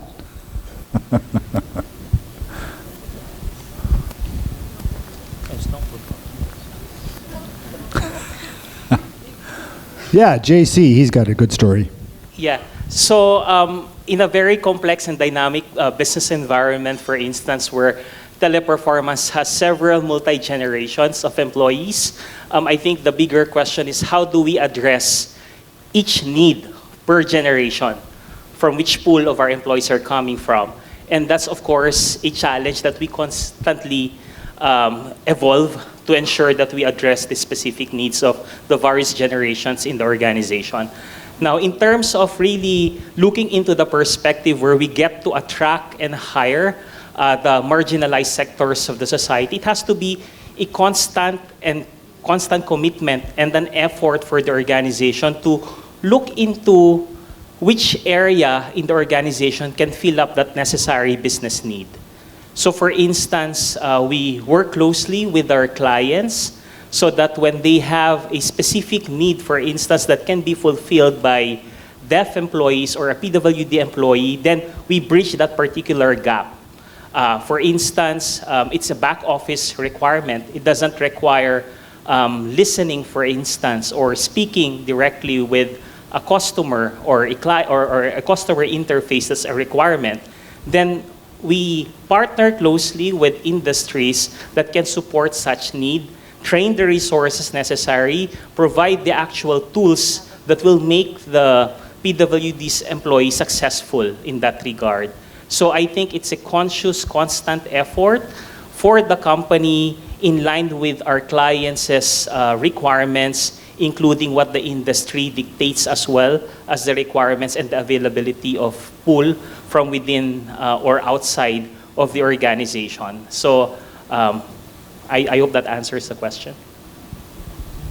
I also wanted to add that I think, especially in the private sector, I think it's our responsibility to take this on. We can't necessarily just depend on anybody else to try to close that skill gap if we don't do it ourselves. So when we have the ability to do it, we have the resources in order to be able to close that skill gap, we should do that. And I agree completely with JC that what you do is you look for the strengths of that particular group and try to find a way to utilize that. Just like everybody else in here has a strength, right? And we try to utilize that in the work that we do. Any one of these marginalized groups also has a strength. We just have to be able to find it and find that use in our company to be able to do that. And then be really committed to that group and to this endeavor. Like I said before, you have to commit to it and commit to having these things, not just as a program itself, but as your corporate culture. Monica and JC, I'll just add on that. Because I'm, again, on the other side of the fence. The question is, what can you do? Aside from dovetailing on the commitment, should be specific actions. And that's why we built this breaking the mold, because it's exactly the kind of questions I want to ask companies. Like, when you say you are committed, what percentage of your workforce is really reflecting that you have hired PWD people with... I am a small company of 25 people. I'm no longer in the other side of the fence of 25,000, but I have hired women that are pregnant women. I have people with disability in my team. I have them all. I have them all. And it's a small commitment, but it allows me to have a voice, a seat in the table to my customers and say, if I've done it successfully, they are not going anywhere, they're happy where they're at, therefore, maybe we can expand that pool. And in the podcast, I swear to you, there will be a huge segment. You can join me in that segment.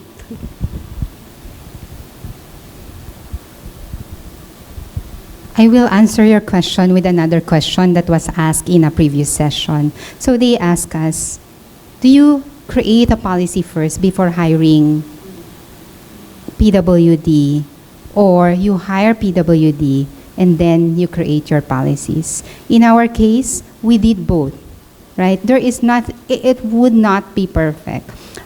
So we started hiring. Of course, this is in partnership with the clients. And then we started working on policies and tools that will enable them based on their existing skills. Training is an important aspect. From a hiring and sourcing perspective, we actually partnered with LGUs.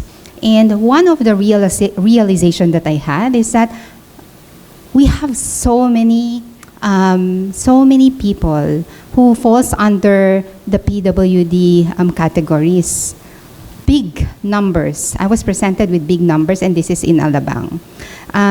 But then, when we started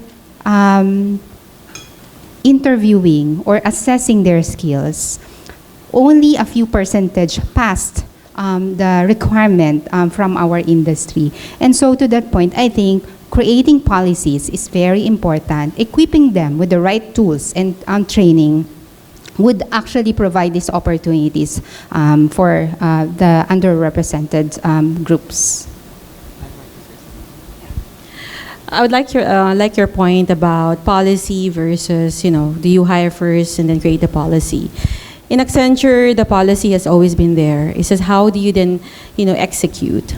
Little things like in the recruitment space in Accenture, we have the accessibility hub, wherein by the time we know that the person has a disability, we usher the person to the accessibility hub, and depending on the case, tools are available to be able to assess the individual.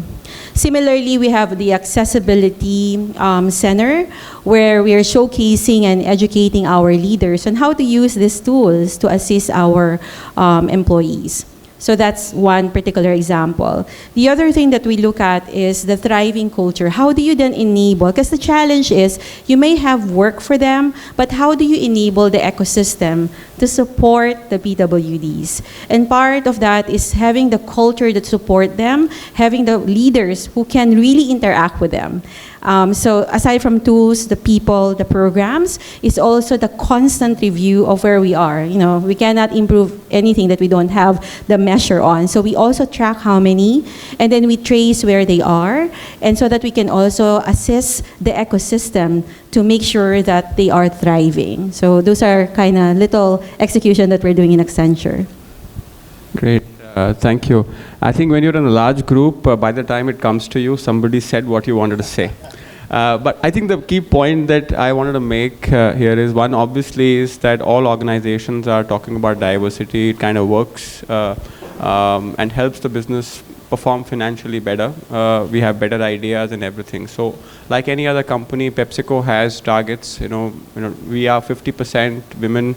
Not in frontline, but in managerial positions. My own executive leadership team, 40% women. It wasn't the case. We've made huge progress. Women is one, but we are talking about multi-generational talent. How do we manage them, especially the Gen Zs and the youngsters, is super critical. It's easy to hire and bring people on board. I think the biggest success for organizations to create value from diversity is how can you enable them to bring their authentic self to work, and how do you ensure that they're able to contribute, bring their difference in opinion, and which helps the organization grow. So for us, I think one of the biggest areas of work that we've been working on is how do we give the diversity a voice on the table. So we have this whole program which focuses on voicing opinions fearlessly. Just to give you an example, especially for younger talent and youth, we have a reverse mentoring program. So I have a 25-year-old youngster who's mentoring me today. And so we have a concept of YCOM, like XCOM is executive committee. We have a Y, which is youngsters, XCOM. So they are the ones who think the challenges about the business, things that we should be doing from their generation's perspective, and mentor the XCOM. So I guess things like this give them a voice, and also older people like me, really form and make better decisions and create value for the organization. Super. We have a question here. Please stand, state your name. Sure. Good morning, ladies and gentlemen. So just to introduce myself, my name is Arnel Arevalo. I am the head of HR for PepsiCo Philippines, Malaysia, and Singapore. So I sit as part of Nitin's leadership team. And first of all, thank you to the speakers for such a wonderful, roster of talks. It was very insightful. we've talked about D&I, we've talked about talent development, we've talked about employee health and well-being. But one of the things that I am curious to hear more about how your organizations are approaching is about generative AI, dealing with the influx of new technologies that are game-changing, but to a certain extent can also be, a gray area in terms of integrity, data integrity, and such.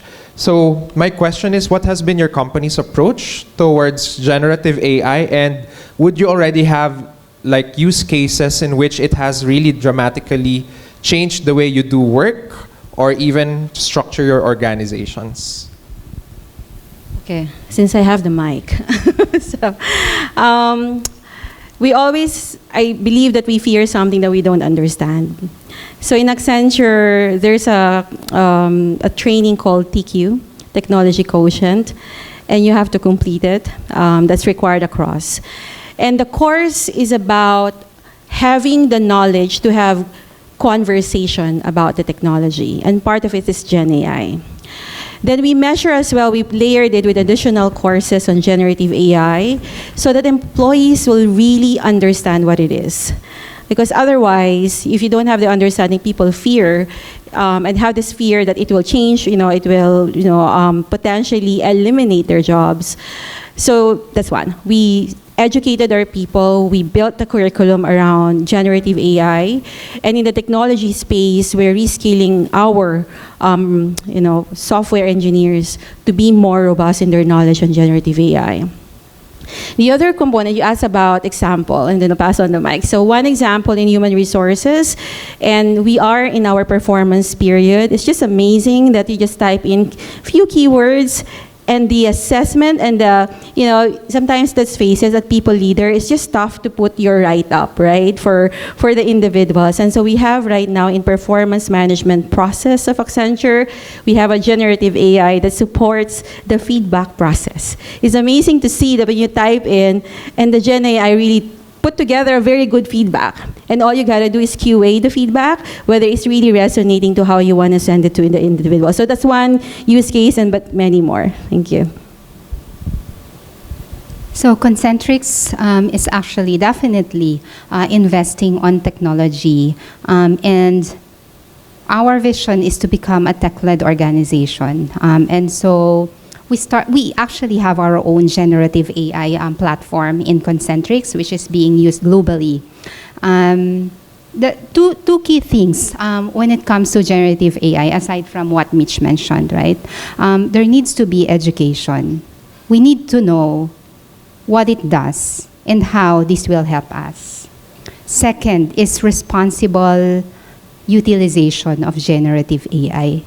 Right? We have heard about several risks, but it does not actually and that risk does not actually reside on the tool itself, but on how we use them. So those are the two important things. In operations, we use generative AI, and we have been training our people about technology, because again, they need to adapt to changes. Even in people solutions, we have been using generative AI, and I talked about smart forms. I talked about chatbot. I have seen the real value of generative AI as I personally use it as an employee and as the leader of people solutions. While operations is getting big on generative AI, we take our own pills in people solutions. One of the initiatives that we are currently exploring right now is, again, generative AI that will actually make our job easier and better in the shared services scheme. So this technology, remember when you hire people, they submit a lot of documents, and then you check whether the information that they put in the form is the same information that is reflected on the documents that they have sent you, the names, the address, and everything. This tool that we are exploring will just do that. It is not going to be done by people solutions anymore in the future. So there really needs to be an investment. Again, we need to understand what it does and how to use it properly and responsibly. I'll answer also for recruiting because that's my area. Our company has 2,000 recruiters and we support companies all around the world. One of the great things that we've been doing, and we've been very focused on technology and building the technology, is around generative AI. So in the old world, one of the things that recruiters have to do is after they find a candidate for our client, they have to do a write-up. Right? And then they have to send the write-up over to the client, and then the client decides whether or not to take them. One of the things that they've always complained about is that our grammar is off, it's terribly written, it's all kinds of, it's lowercase. Why do they write in lowercase? Why can't they don't punctuate it? All of these kind of things.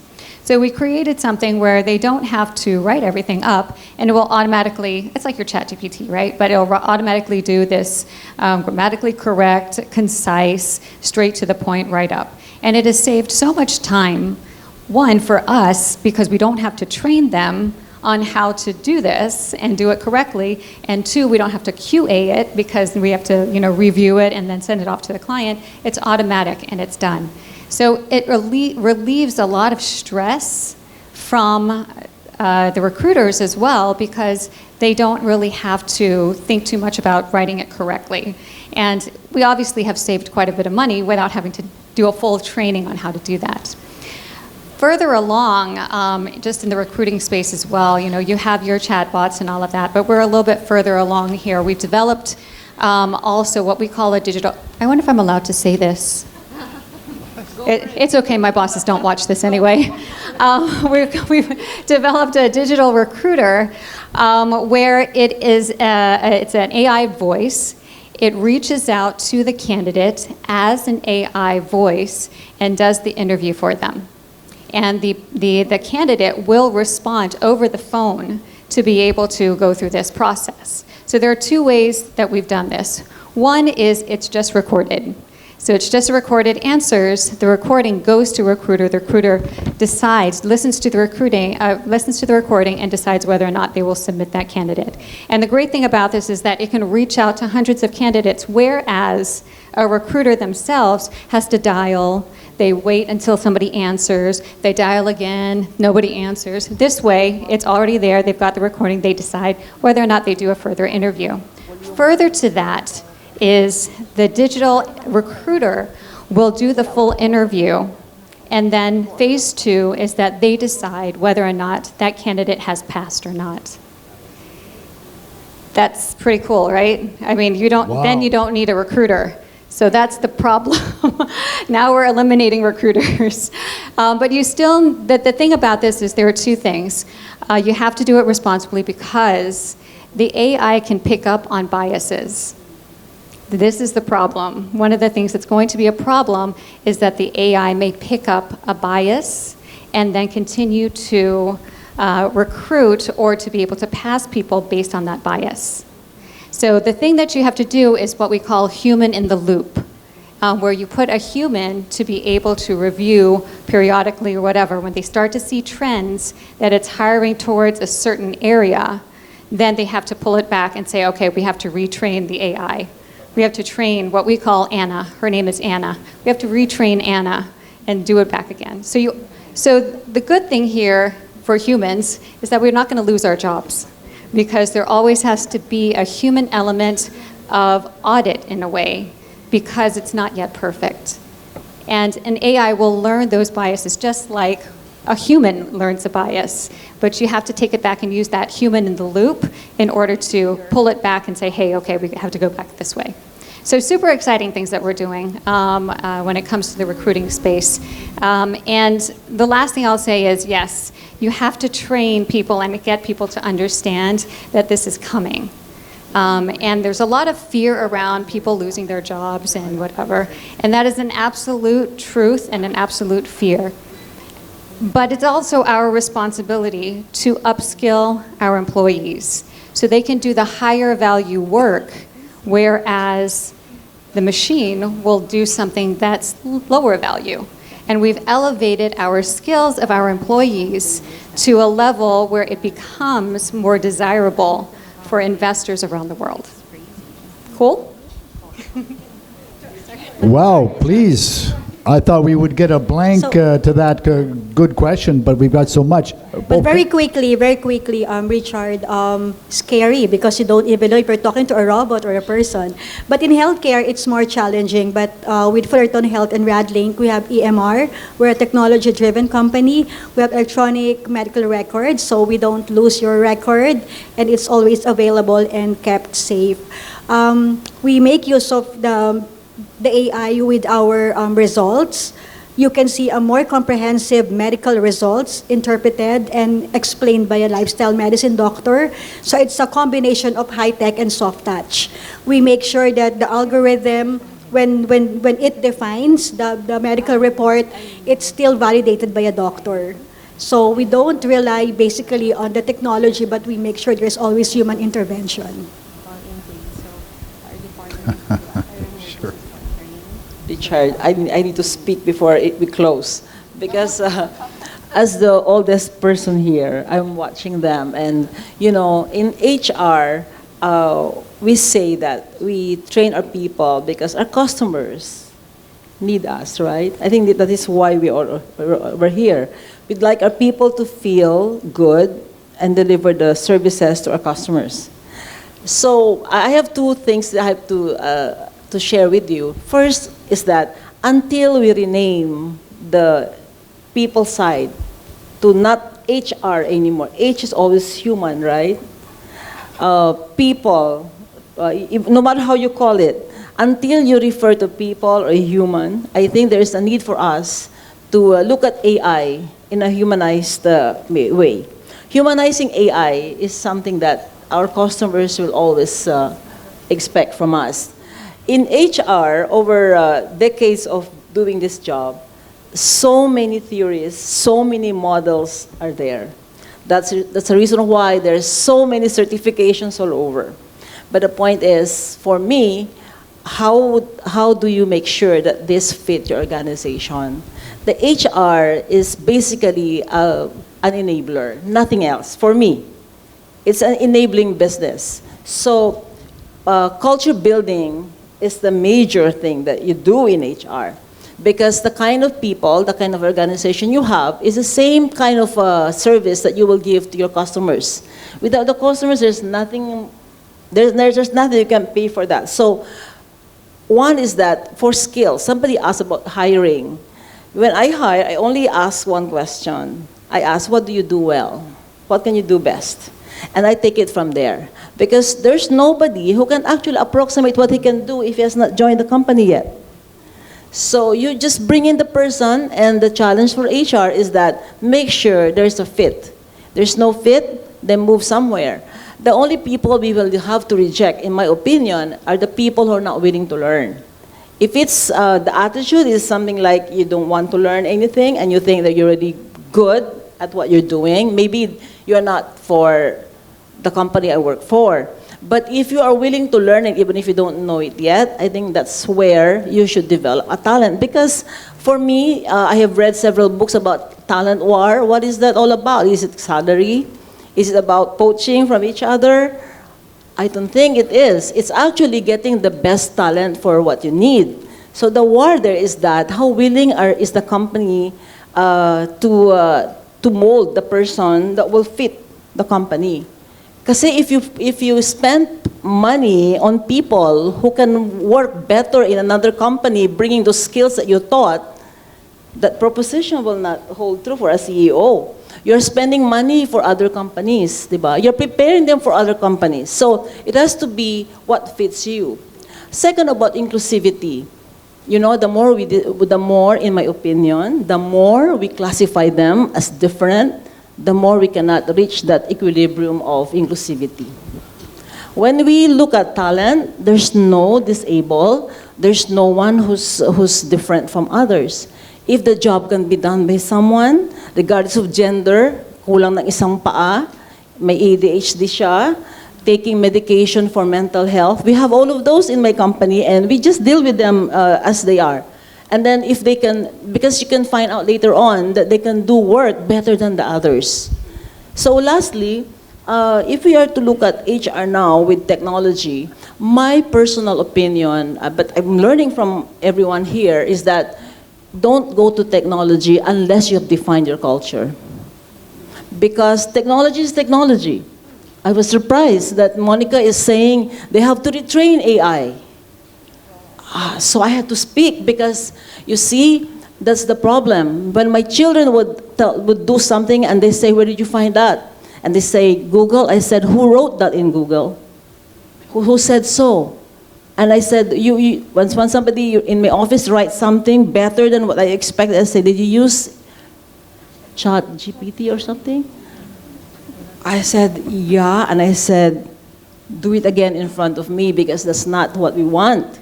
Because you're going to make me sign something or work on something that does not fit us. So until we all find that humanizing side of technology, I think we will miss the reason why HR is critical. I just met a young man who has a chain of restaurants, very popular here in the Philippines, suddenly asking me, how do I create my own HR? He's very successful, but he's now learning HR because the downfall of his company is starting to be visible, and because people are not up to par as the company that he created. Because there's a mistake on some people who have the money to start a company without an HR because they thought that money is spent only on HR, that HR is an expense department or a cost center. But eventually, if you want a sustainable business, I think you have to work on people. So finally, before we all go home probably, we have to think about what kind of people do we have? Do we need a lot of people who should teach us how to teach our people? Or do you want to understand what kind of service you want to give your customers, and then you customize how you mold these people? Making them happy, if the way I presented the people in our laboratory of young talents is that give them the leeway. Let them tell you what they can do and work from there. If you apply a model that is mostly Western, I tell you, you will be spending a lot of money, but it will not fit. But do we want to disregard all this? No. We can use them later on, but make sure we have defined the culture that we want, the kind of customer service we want to deliver, and the kind of people who will deliver that. So that is from an old lady. Thank you so much. Maybe a slightly different perspective from my side. It's not going to be AI in HR processes, but the world's becoming so complex for FMCG companies like us. Consumers are so demanding. They want a soda and a sports drink and an energy drink and different product in a carinderia and a different one in a supermarket and in a nightclub, in a pub and bar and a restaurant. Can you imagine the complexity? And they want everything to be cheap, and they want tremendous amount of new products. They want elevated experiences like most of you want. So the job of our frontline is getting super complicated. Right? It's not easy, it's not humanly possible to be able to really deliver the expectations that we have as a corporation, as a shareholder, and manage all of this complexity. So the way I see and how PepsiCo is seeing the role of AI is, AI is there to help for you to do your job better. AI is not competing with you, AI is not there to replace you.